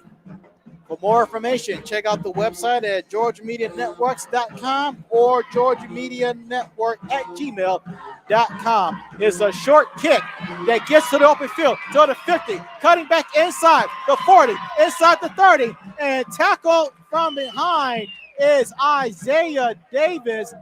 That is just what the doctor order needed for the Mundy's Mill Tigers. Anthony Griffin with the kick return.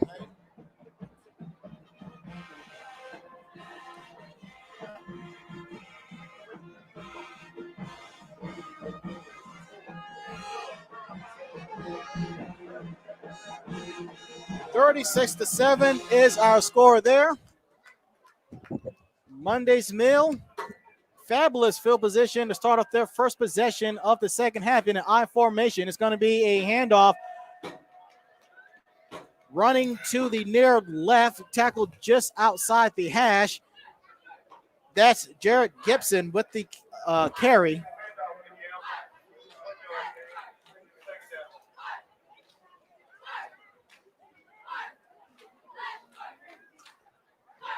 In the last 3 games from Monday's Mill that they've won, 2 of the 3 games, the opponents were held to single digits. And we have a timeout called Monday's Mill.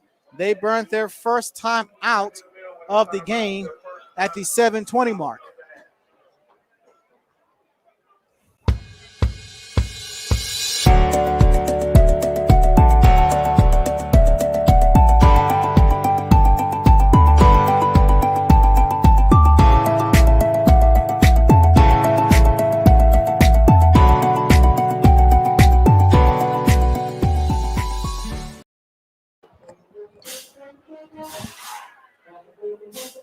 And we're back, 7:20, third quarter.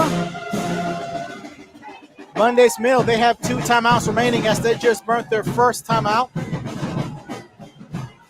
As the battle of the bands from the stands, I dare say, is officially underway. It's going to be another handoff on second down that goes nowhere.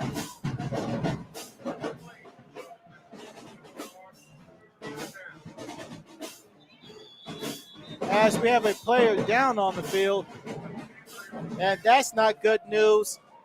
That's Jarrett Gibson. His helmet came off. He's rolling on the turf in agony as the trainer, the head coach, and another coach, likely the offensive coordinator, has made their way to Gibson as we take another timeout. And Gibson, he's banged up. He's slow to get up, gets onto his own 2 feet. And under his own power, he will limp off.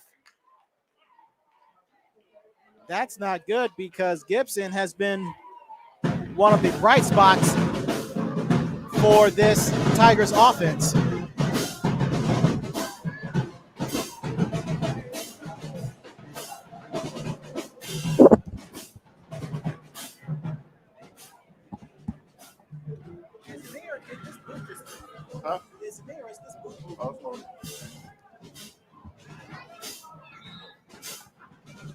All right. Hopefully it's just a stinger. Nothing more, nothing less for Gibson. As have a flag on the field, false start. And Monday's Mill, they get their first penalty charged to them in the entire game. That's one of the few bright spots for the Tigers.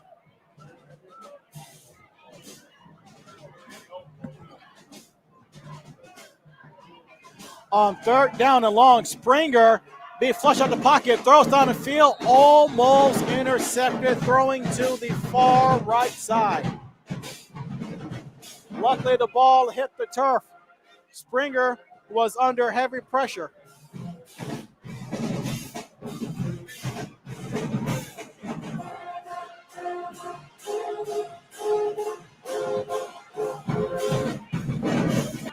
And now the punting unit for Monday's Mill will come onto the field.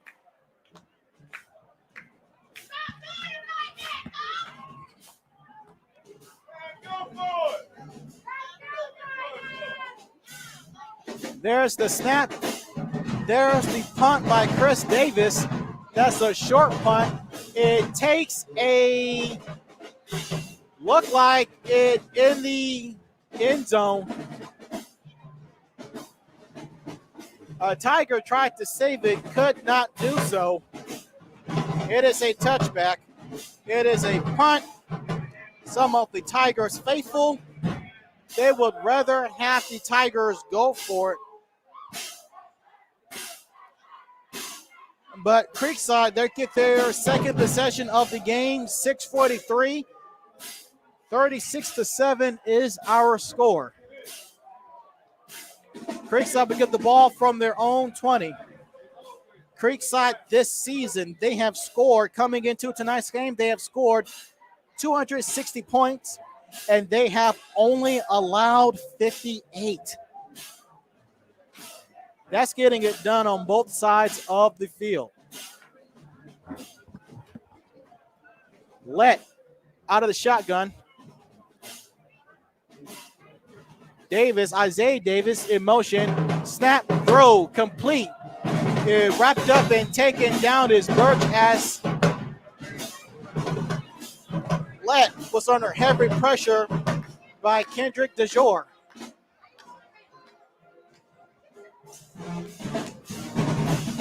But nonetheless, it was a short pitch and catch. The clock continues to move.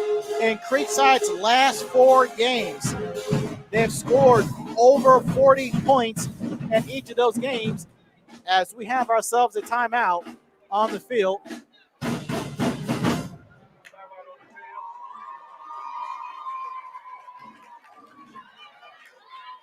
Somebody called the timeout. And while that timeout is being burned, unable to make the big game, have family and friends out of state, or just got to work late, well, we have a solution for you. Just stream the game live from wherever you are by searching on YouTube or Facebook to see your favorite sporting event live. Remember, search Georgia Media Network Services. 6:12 remaining. Creekside up big, 36-7. Isaiah Davis in motion. Play fake. Throws in the flat, complete to Isaiah Davis to the far side, eluding defender, starting upfield, getting the first down, crossing the 30, taken out of bounds. The Davis boys, they have been a force to be reckoned with, been a key component to this offensive explosion for Creekside. Creekside has allowed only 1 touchdown in the last 4 games coming into tonight. Isaiah Davis is in motion as Creekside is going to go from the shotgun, 3 wide receiver set, 2 to the near right. Is going to be a handoff to Davis running up the middle, crossing the 40, first down, and eventually taken down, that's Cameron Birch taken down up the middle. The tackles by Chris Joseph, among others on the coverage. They have the ball at the logo, inside the logo rather, ball at the 46-yard line. That moves the sticks again as we're under 6 to play from 12 Oak Stadium, Georgia Media Network Services in Hampton, Georgia. Let have a halfback on each side. There's the snap. It's going to be a Let keeper crossing the 50, 45, first down and more, running near side inside the 20, 15, 10, eventually taken down. Flag on the field. A touchdown saving tackle, looked like by Cameron Davis. Let's see what the laundry on the field is for. Let is 6'2", standing at 185 pounds.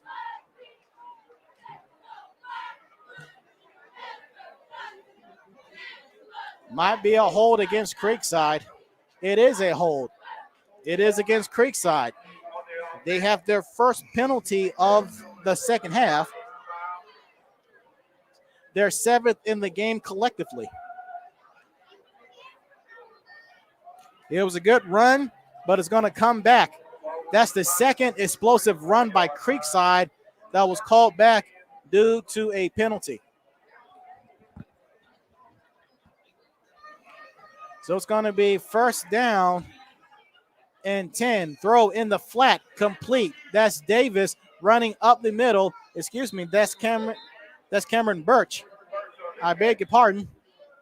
Birch looked like he got another first down from the pass from Let in the flat. Indeed, that is a first down as Creekside will go no huddle.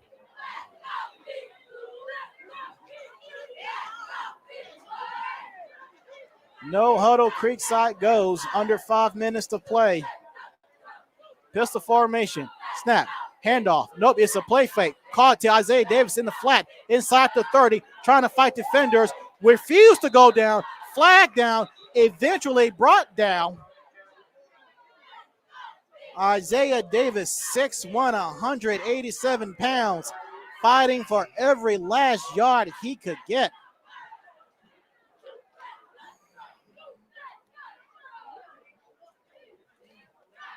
Let's see what the penalty is for.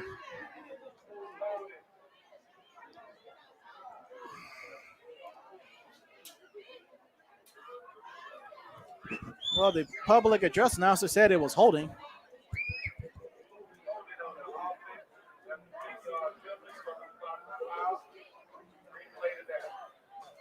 Well, according to the PA announcer who's in the booth to our left, he says it's going to be a hold against Creekside.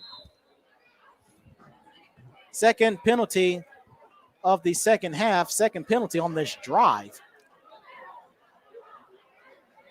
Approaching 4:30 to play.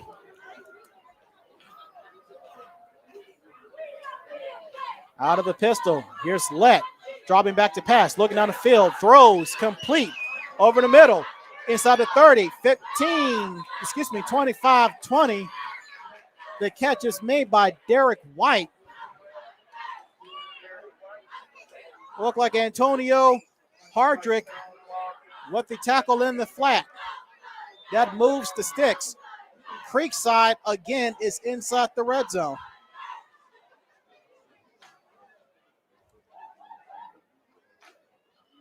Again, Creekside going no huddle as the ball is on the near right hash.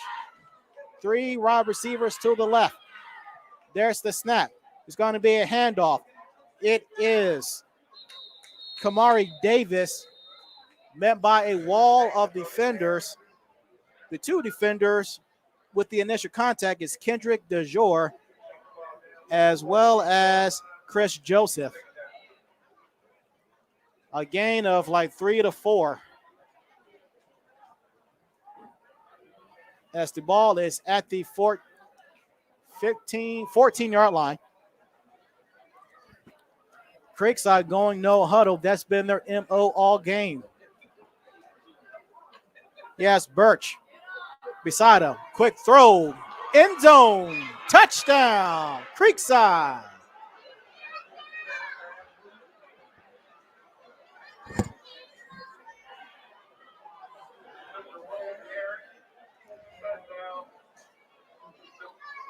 That was Lorenzo York on the end of a low throw over the middle that resulted in a touchdown.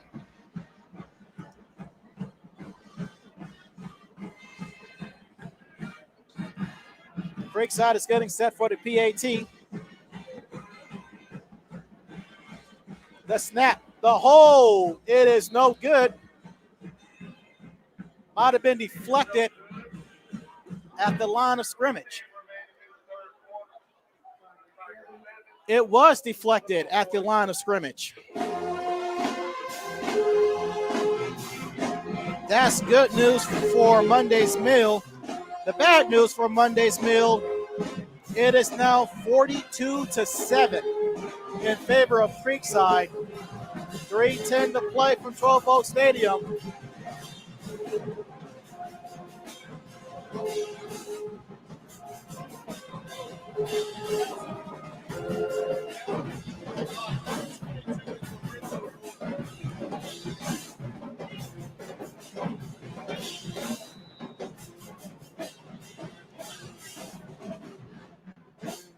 Creekside is set to kick it off again.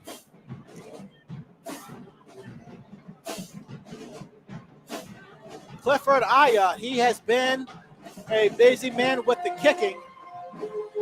It's a short kick that goes out of bounds. Flag on the field for that. That's going to put the Tigers in good field position, and they didn't have to work for it.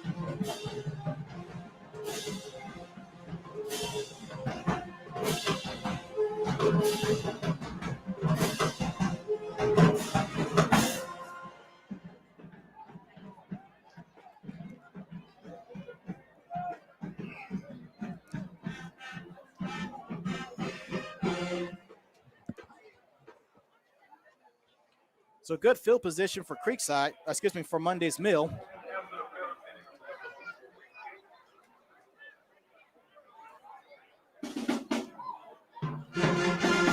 Well, stand corrected. They're going to re-kick it. They are going to, II is going to kick it again. They just moved the ball back. The ball is now at the 35-yard line on the far left hash.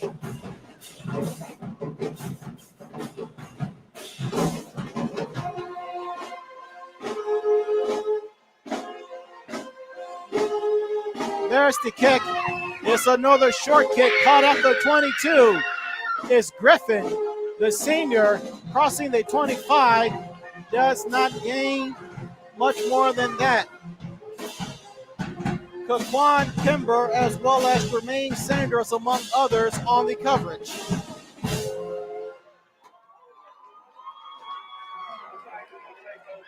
Three minutes, 3 seconds remaining.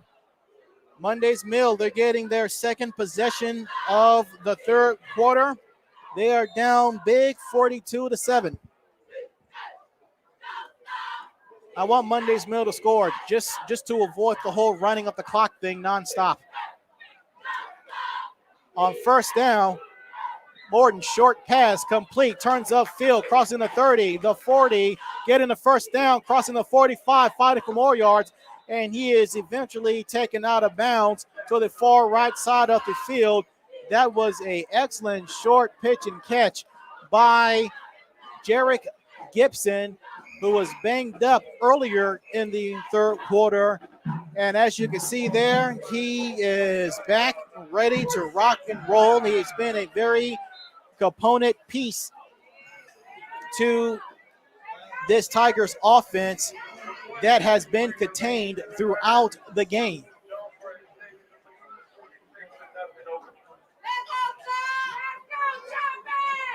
Ball is at midfield at the 49-yard line on the far left hash. Morton fakes, looking, eluding defenders, and down goes Donovan Morton. Morton goes down in the backfield. Javon Miller, among Zairian Jones, among others, on the tackle in the backfield.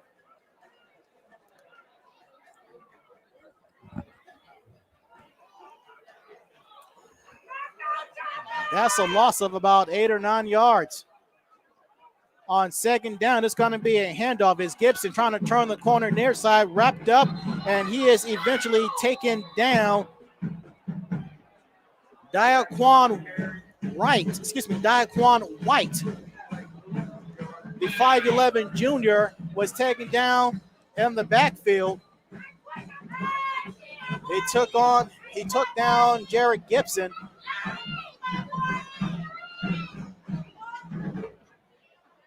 And now it's going to be third down and 23. Seems like third down and infinity as we are under 2 minutes to play.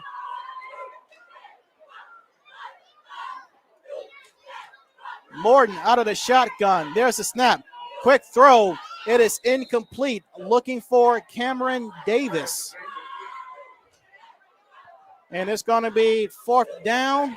Look like the punting unit is going to come on for Monday's Mill.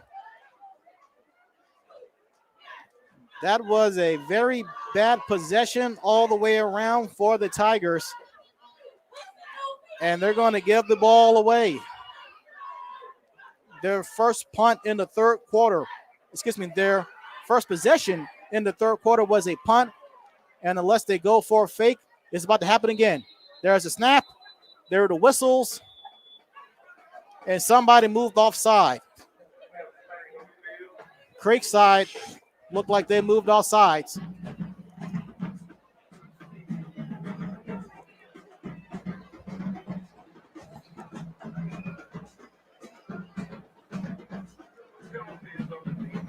So that will move the ball a little bit in favor of Mundy's Mill.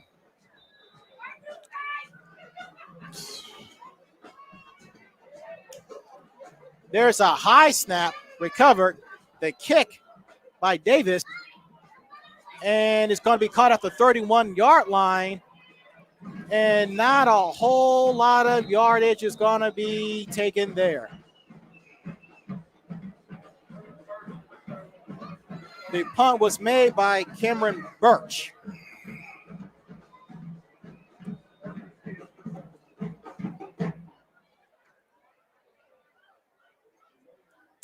So Creekside will get their third possession of the third quarter with a minute 14 remaining.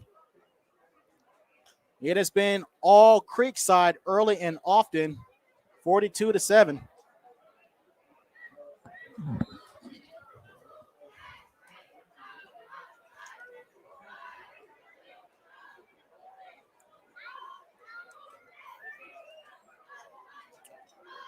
First down and 10. The ball is on the far right hash. Creekside moving from left to right. Out of the shotgun. Have a man in motion. It's going to be a sweep to the far side. Trying to turn the corner. Blockers ahead. Get in the first down. Spinning. Crossing the 50-yard line. That's Trey Edwards on the sweep to the far left. That's a first down for Creekside.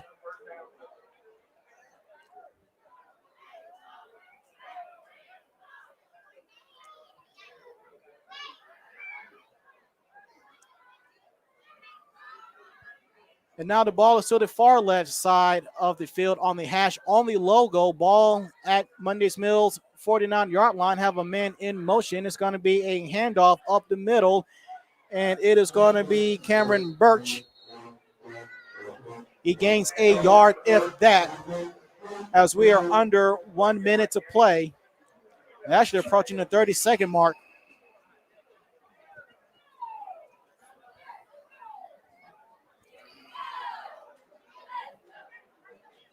Now the clock stops.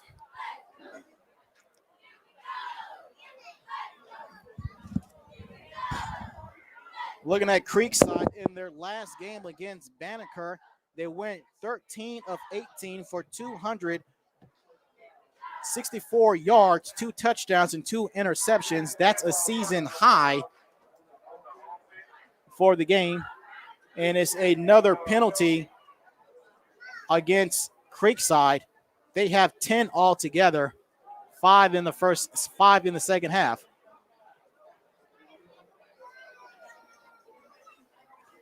They had 20 carries for 67 yards. That's a season low.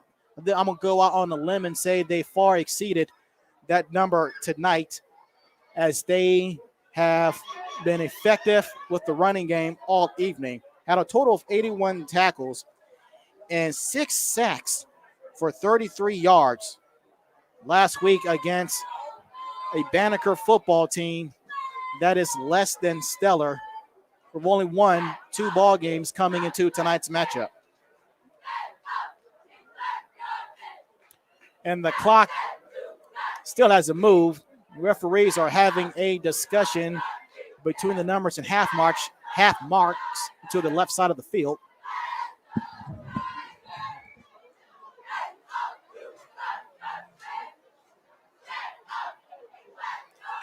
Now the clock will continue to run. Let with the snap. Handoff to Isaiah Davis, and he was met immediately in the backfield.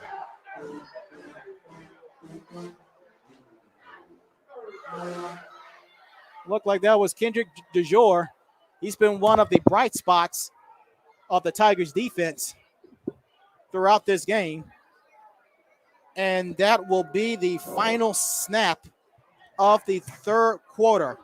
From 12 Oak Stadium in Hampton, Georgia, all Creekside Seminoles on Mundy's Mills homecoming. 42-7 to 7.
Test.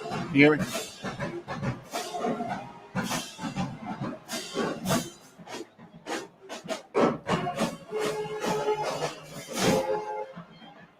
And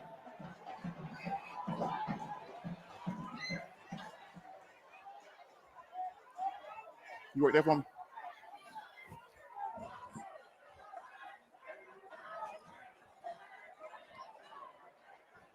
It's number 1.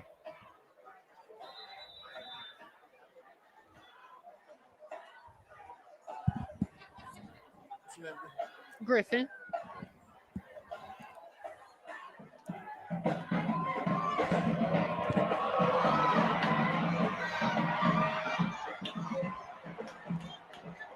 Okay, we're here in the press box, and we have Miss Griffin from Mundy's Mill High School, the coordinator for the 2021 homecoming. And Miss Griffin coming up and going to give us some information about the program at Mundy's Mill High School. And tell us a little bit about the Miss Griffin. How you doing today, first of all? I'm well, thank you. How are you? Can't hear you. Let me see.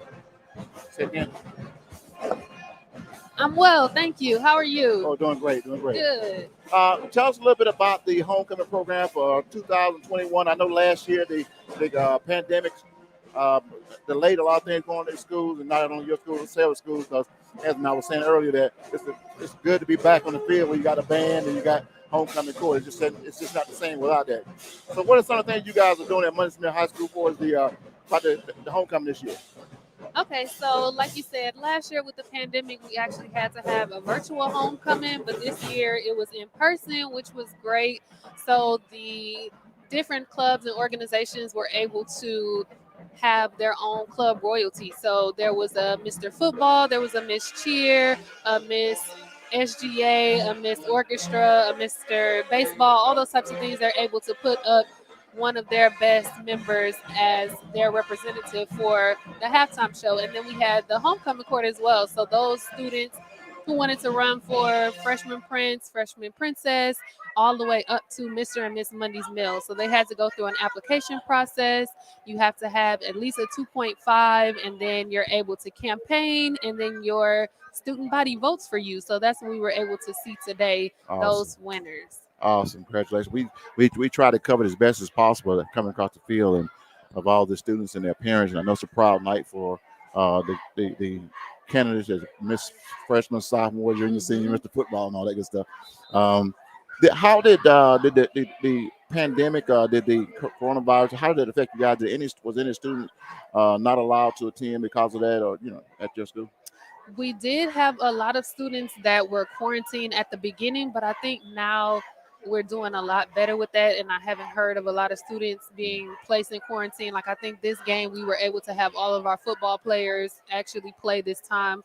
So thankfully we haven't had a lot of cases and we haven't had to be shut down. Mm-hmm. So I did take into consideration those people who might have been at home for quarantine and allowed for them to send in their application as well, just to make sure that nobody was excluded for reasons out of their control. Absolutely. And we just want to let you know that one thing we do, we try to make sure that we're here. Last year, the kind of was mandatory that we had a live stream for the parents to their home and students that couldn't come out to the ball game. And this year, we are streaming Georgia Media Network services. We don't get paid to do it. We just enjoy being here and supporting the schools. And we thank you. Thank you very much. And we're looking to get to school. I want to talk to Miss what's her name? the media coordinator, Miss P. Oh, yeah. Miss P. Well, you send our best out to the principal. Like I said, we'll be coming by the school, and I thank you for coming up. I'm not going to hold you long. Looks like Creekside just scored again and scored 48-7 right now. And thank you for coming up and sharing with us about the homecoming program. And look forward. Anytime you want to come up, we had a ball game. You got something you want to share, you're more than happy. We sent out to the principal as well. Any of the principals, they can come up anytime they want. They got something going on at Mundy High School they want to talk about. You're more than welcome to come up and share that with the fans. Thank you so much for that invitation. Thank you very much. All right. Thank you very much. No problem. Have a good night. Good night.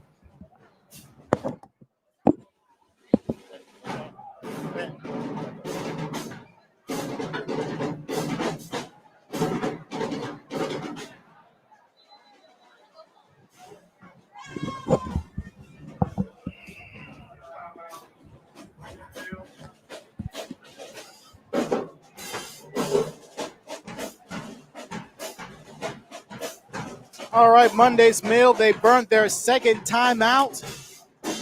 Now, if you was thoroughly in depth in that conversation, you missed what had to have been a dagger from end zone to end zone. That was probably like the back-breaking portion of the game. It has to be. Why? Because, well, they did the whole running up the clock thing. I know Dennis is very happy about that. Just lovely, just lovely. I mean, running the clock, 46 or 48? I can't hardly tell from here. When the game gets to that point, it's time to run the clock, and it's homecoming for Mundy High School tonight, and it's not good.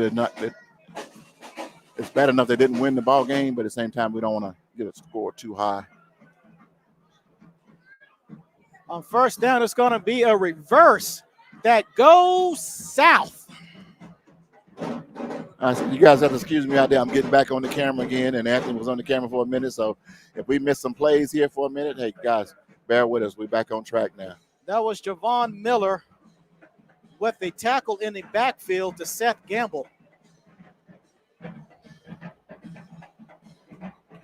So if you was with us to close out the to close out the first half, there was a disarray of sorts. A penalty was thrown on the field. The clock had expired as it was like a half the field Hail Mary thrown down to the end zone. It was incomplete.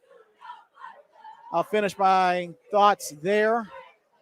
After the second down play, Springer, watch out, down goes the quarterback. I mean, that caught him off guard. It came out of nowhere from the left side in. He wasn't expecting that one. That was Javon Miller coming from the blind side of Springer. But there was all sorts of confusion. The clock ran 0 at the half. Both teams proceeded to head towards the dressing room, and then both teams had to come out. Well, the reason to that is Creekside did not have any timeouts in the final seconds of the second quarter. And so the referees, they couldn't make up their mind as to where they wanted to put the ball. So Creekside snapped the ball with less than 5 seconds, and Maurice Dixon must have given the referees the business as Springer is rolling out, dumping the pass, complete for a positive yardage, 10-plus yards, as that was Kendrick DeJour, the wide receiver, making his first pass reception of the evening. Very effective on the defensive side of the ball all night for the Tigers. Maurice Dixon, Creekside's head coach, was giving the business to the referees of saying, how can we run off a play knowing that we don't have any timeouts and the clock is running and you all were moving the ball, could not make up your mind as to where to place the ball. That's what led to both teams coming out onto the field with 0 on the clock, running that one more play, which it was a short play. It was a short pass play, a load of reverse. They got the first down, but nothing doing there. So that's what happened there on Springer throwing the ball on 4th down. He stepped out of bounds. Good thing he did, because that would have been an interception by Dansas Miller. So Springer trying to make something out of nothing. Turned the ball over on downs, and Jiminy Cricket, that clock continues to run. 7 minutes left in the ball game. Before you know it, 7 minutes is just like 7 seconds, huh? Yeah, it is. Creekside in their season leaders, Naqualet is leading at the quarterback position, 69 of 115 for 1,066 yards, 13 touchdown passes, and 4 interceptions. Kamari Davis, 63 rushes for 379 yards, 5 touchdowns coming into tonight's game. One game in which he had over 100-plus yards rushing. As for Derek White, 12 catches, 306 yards, 5 touchdowns. Those are the season leaders for Creekside. As the band's got to pop down a little bit. Don't know what for. The game is well in hand. As Let still taking snaps from the center. Nope, is a handoff running up the middle as we have substitutions. I beg your pardon. That was Jadea Harper with the run up the middle. And the new quarterback is Logan Sinkfield. We saw him in some action pertaining to the 2-point conversions in the first quarter. And he is likely to take the snaps for the rest of the way. It's going to be a handoff up the middle. Jadea Harper again.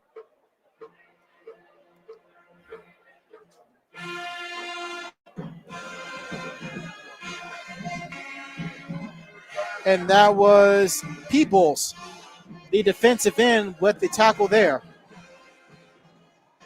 Under 6 minutes to play. Clock continuing to move. It's 3rd down and short. Handoff. Nope. Quarterback keeper. It's Sinkfield eluding a defender, and he is contained. He is eventually brought down at the 30-yard line. That's going to move the sticks for another 1st down. Vincent Hill coming into tonight's game is leading the team in tackles with 88. Javon Miller, 16 sacks for 49 yards loss. On 1st down, Sinkfield, shotgun formation, 3 wide receivers to the far right. There's the snap. It's going to be a quarterback keeper that goes nowhere. The tackle is by Joshua Ofor, the strong safety, who's standing at 6 feet tall. 6'1" tall, I beg your pardon. Under 5 minutes to play. Last season for Creekside, they went 7-3 and lost 49-25 in the second round of the playoffs to Ware County. As Maurice Dixon is 28-23 in 5 seasons as head coach, has 2 region championships under his belt. On 2nd down, Sinkfield turning the corner, and he got popped. Woo. With the shoulder pop. And it looks like a shoulder up here, but the officials threw a flag on that one. For what? I'd like to see a replay on that one again. They're going to call it unsportsmanlike. That wasn't on the sportsmanlike. He didn't even touch him with his hands, just his shoulder. Just lowered the shoulder and say boom. We're about 300-400 yards from the field, so I think the officials got a better view on than we do. Well, nonetheless, that's against Monday's Mill. The good news for Monday's Mill, that is their 2nd penalty of the game. The bad news is Creekside is on the verge of scoring. They're ready to put a 48 piece on the board. And look like they're not going to slow down either. Approaching 4 minutes to play. Handoff. Harper up the middle. End zone. Barely touched. 6 more points on the board for Creekside.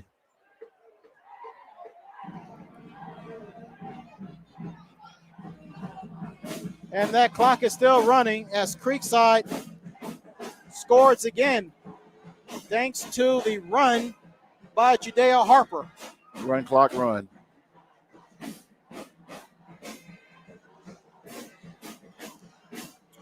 Coming up at the half, we will recap the second half, give you the team records, as well as what's to come for the teams next week. Excuse me, you said at the half? Oh, excuse me. Recap the second half. Oh, okay. So coming up at the half, coming up at the end of the Well, game. coming up at the post game, rather. So much is happening right now. Yeah. Second half recap, team records, and the matchup for next week, as it is going to be a quarterback keeper on the 2-point conversion. Sinkfield, he's been the MVP of the 2-point conversions in that department. It is now 56-7.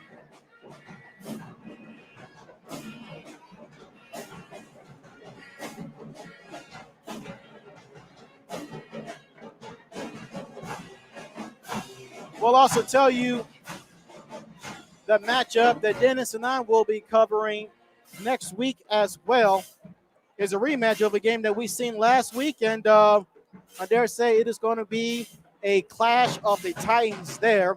But looking at Monday's Mill last week at Forest Park, they went 5 of 13 for 74 yards and 1 touchdown. They ran the ball 29 times for 265 yards, 3 touchdowns, 51 tackles, and a sack.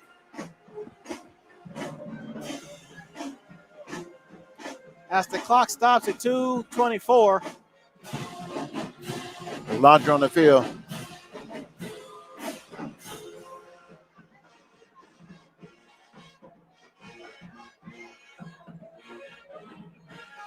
All right, they're going to roll it.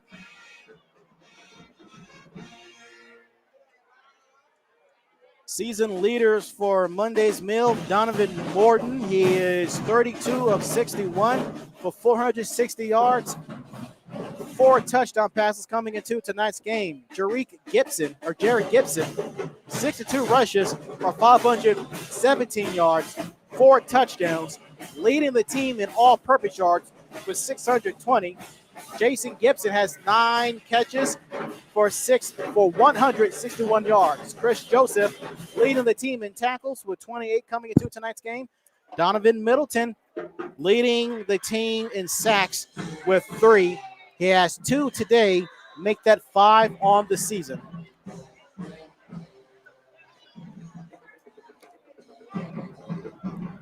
There's the short kick by Aya, caught at the 30. Trying to make something out of nothing inside the hash marks and eventually taken down. That's Jared Gibson. Diaquan White, the cornerback, with the tackle. Under 2 minutes to play. The clock continues to run. Just want to remind everybody, make sure you like us on Facebook and subscribe on YouTube. Like us on Facebook, subscribe on YouTube, and you'll know when our next event's coming up. Monday's Mill is on a 5-game losing streak lifetime against Creekside, including a 56-7 loss last season.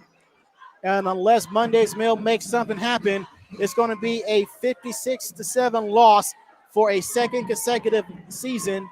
Monday's Mill losing to Creekside. Approaching 1 minute to play. Springer, quick throw, high throw, bobbled, intercepted. Intercepted by Isaiah Davis. He caught a pass. He caught some passes on offense. He caught another pass on the defense. That is a pick 6, And a flag on the play. assuming that the flag is against the Tigers. And it looks like the flag came out after he went into the end zone. We'll see what the officials call it, though. Let's see here. Well, it's not going to be 56-7, 2 seasons in a row as the final score.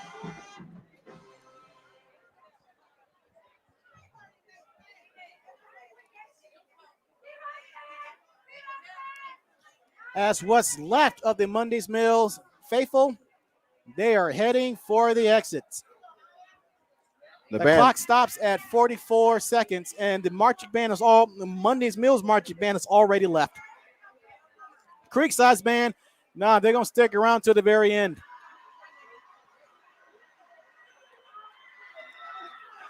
As Monday's Mills Tigers are seeking their third playoff berth in the last 6 seasons. They was going to have to climb Mount Everett to get a win in tonight's game, and they could not do so.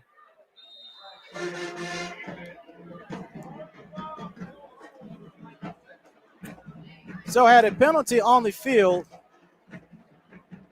Not sure who it was for. The clock stops. Well, the signals wait for the clock to stop. That clock is not stopping.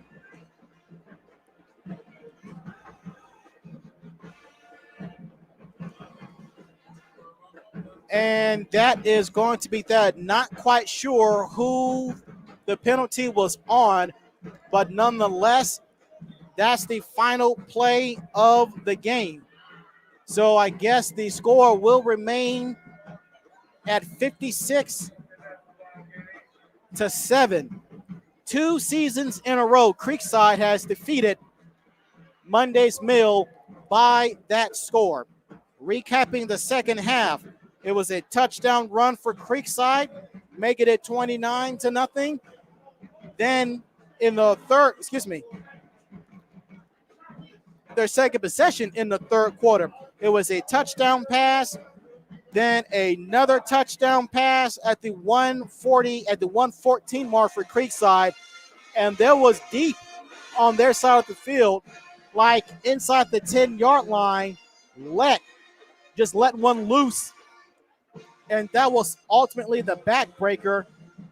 Then Creekside's first and only possession in the fourth quarter, it was a touchdown run up the middle by Jediah Harper, making it 56-7. I guess that pick six is not going to count. For Monday's Mill Tigers, it was a punt in the third quarter. Fourth quarter, they turned the ball over on downs, trying to make something out of nothing happen. And the final score for a second consecutive season, Creekside dominated Monday's Mill 56-7. A quick update. Jonesboro all over Drew 33-7 there. That's a game worth noting out of Region 3, 5A. So the Creekside Seminoles, they improved to 7-1. 7-1 overall, 5-0 in league play.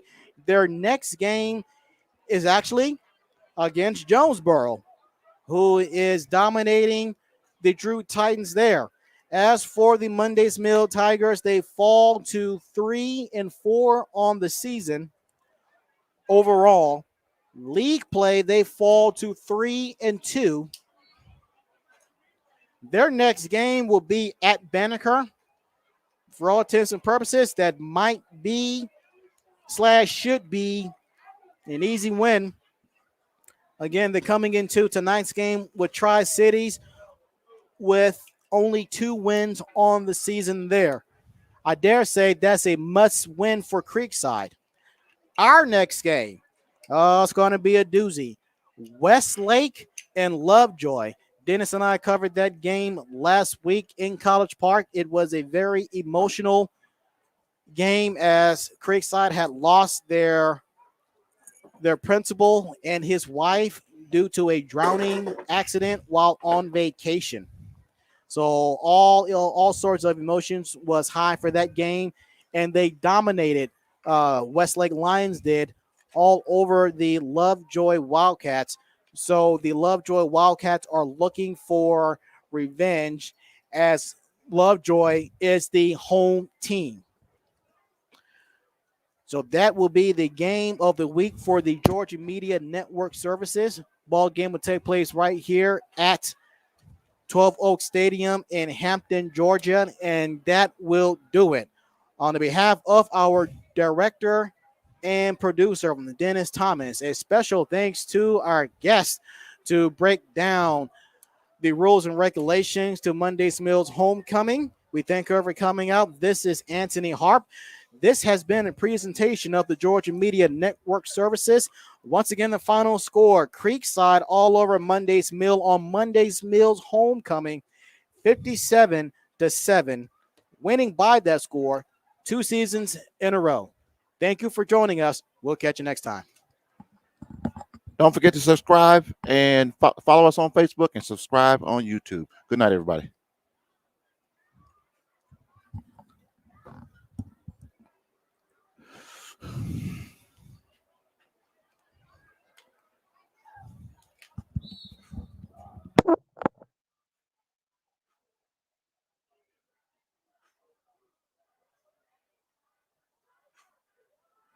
That one caught me off guard, so we'll do a little different next time. I got to set up for that because I wasn't prepared. I thought you were going and you walked away.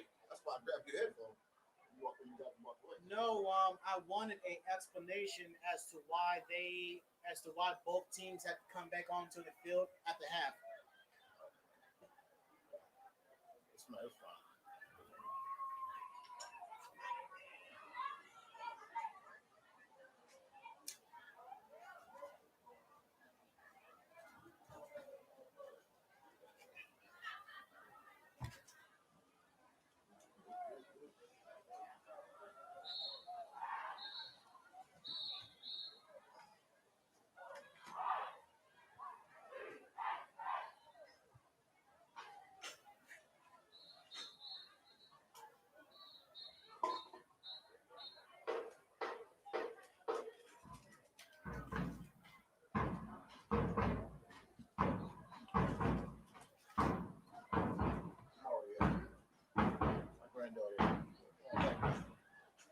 Maria. I said last time they got back home 12 o'clock. They said, y'all get home 12 o'clock at night? No, we left that time. We had 2 lightning delays. Yeah. I thought she was going to help out. No. She go to the Monday meeting. And there was homecoming, so I told her, you want to go to the game? Yep, Doc. It's some stuff down there with me. No, but you were still a one-man show, though. What now? You were still a one-man show, though. What now? She didn't help out with the production. She don't want to do it. I got to teach her. Yeah, why didn't you teach her? It's a homecoming. This is her homecoming. This is her school. There's a different school you ain't know nothing about. You got friends here. That's the reason I got to get out of the house.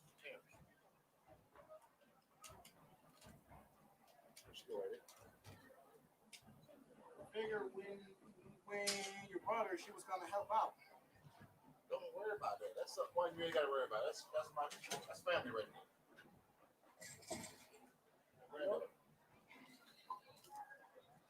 That's why I was asking you over the phone, but you didn't like it. No, because I mean that wasn't any concern right now. I'm trying to get up in here. Came before. I want to bring my concern too. I do that too. You said the one with COVID? Yeah, they wanted to come.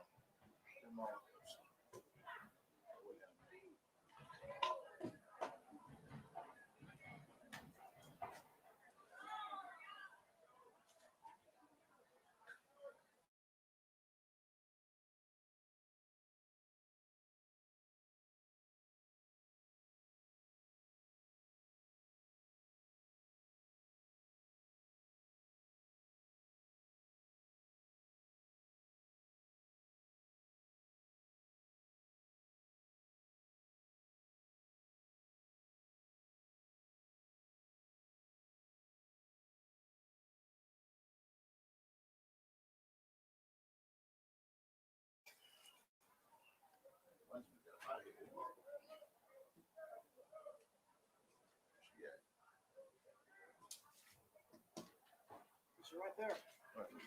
Maria. Okay. I'll be checking.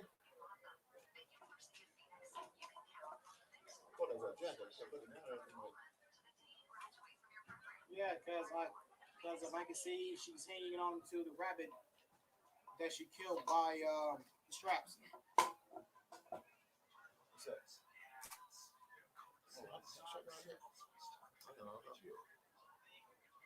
He's in the broadcast? Stick that 15 people watching.